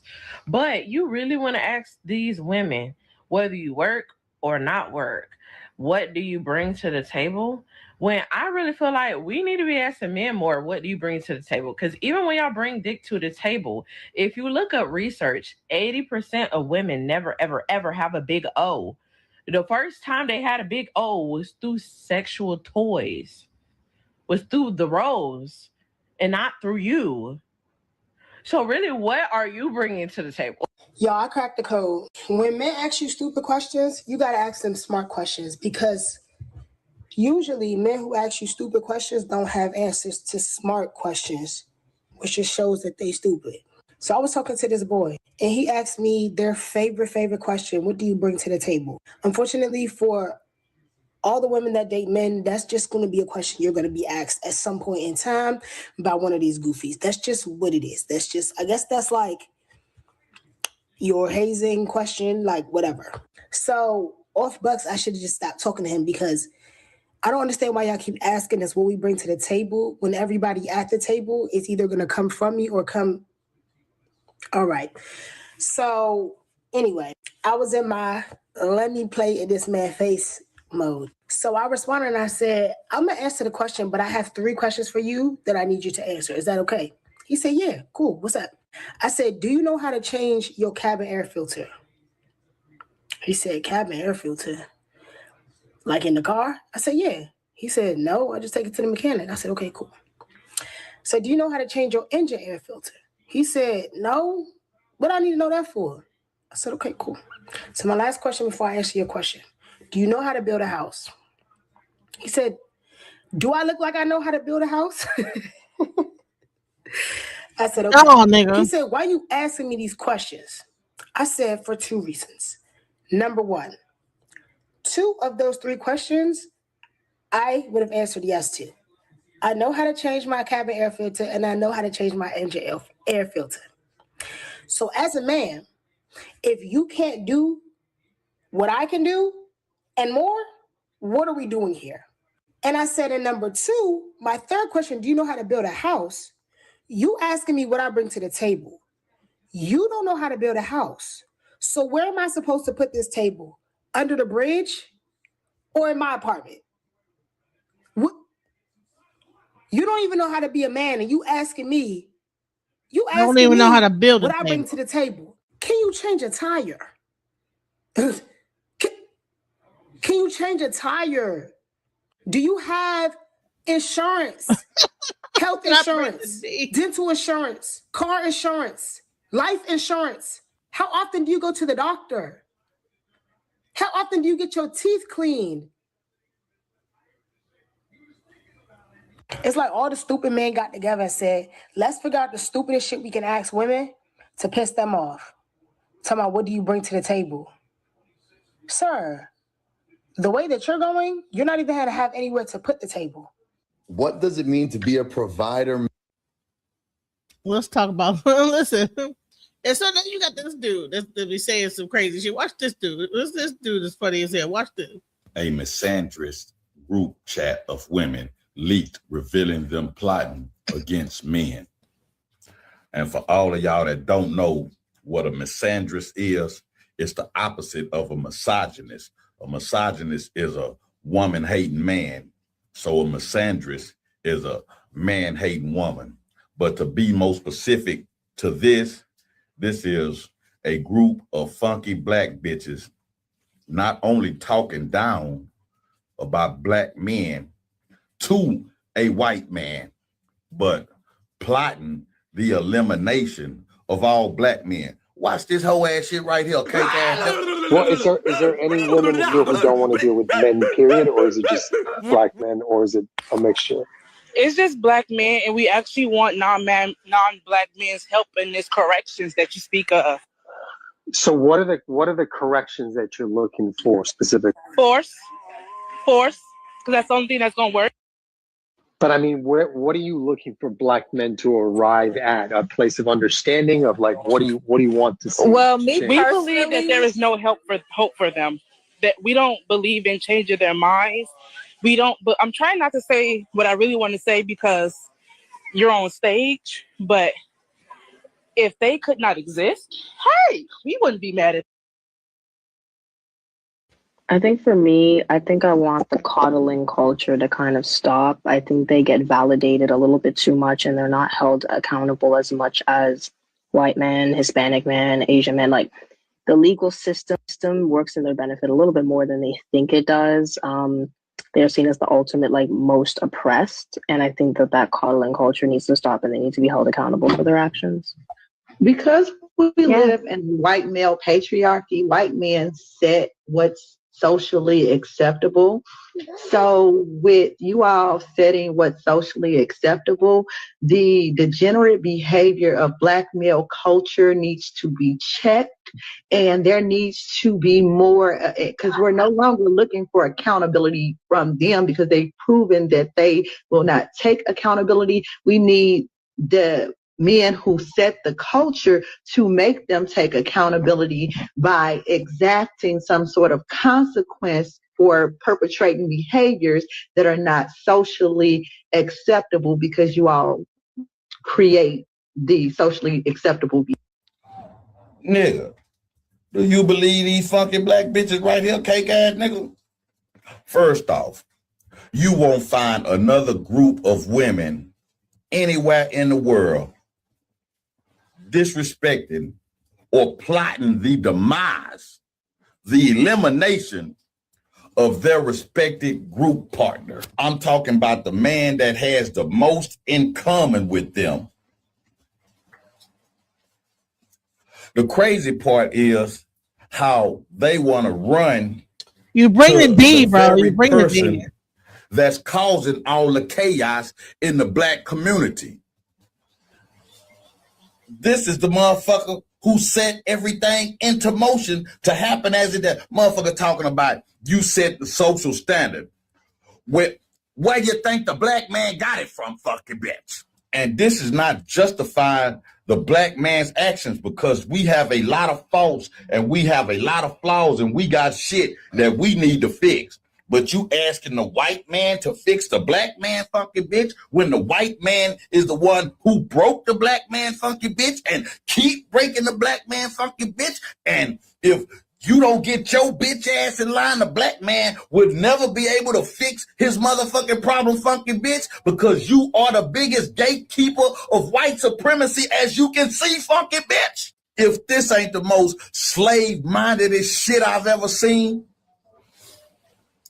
this shit here really is straight out of slavery, because the white man, back during slavery, it said how the white man treated the black man and made sure to treat him like that in front of his woman. And the black woman still wants the black man to be treated like that by the white man in front of her, to be socially castrated and socially emasculated, and basically want the white man to rape the black man and put that dick on the black man, just so the black man will mind her bitch ass and succumb to her whims and emotions and thoughts and feelings. Ain't that a bitch? You stupid funky black bitches don't understand what social engineering is, funky bitch. You don't see that our community has socially been engineered to act this way, to produce these results, funky bitch. This system is not broken, funky bitch. This system is doing exactly what them people designed this shit to do, funky bitch.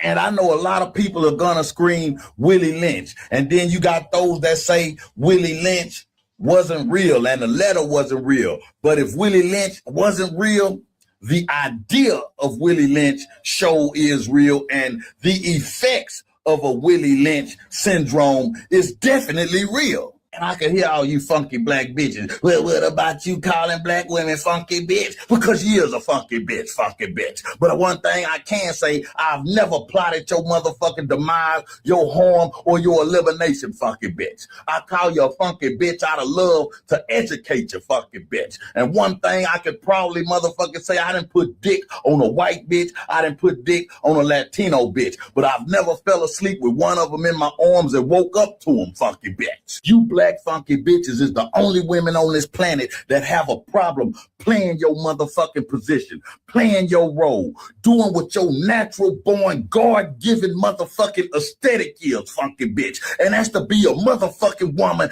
and to be a motherfucking nurturer and a goddamn builder of a home, funky bitch. You want to run some, funky bitch. You need to get your motherfucking head slapped off your body, funky bitch. How about that part, funky bitch? Oh, now he talking about abusing black women. You should protect black women. Protect these funky bitches? I wish the fuck I would, funky bitch. And how much you want to bet that every last one of these funky black bitches in this group pray to a white Jesus, bitch ass. This is the realest show online, period. Just when I thought I couldn't find my way out, yeah, I searched the God in me to find my way out. I know it can seem way out, but the Creator flows to and through me from way out. I'm talking way out, yeah. See if you believe in the God in you, it's a better place.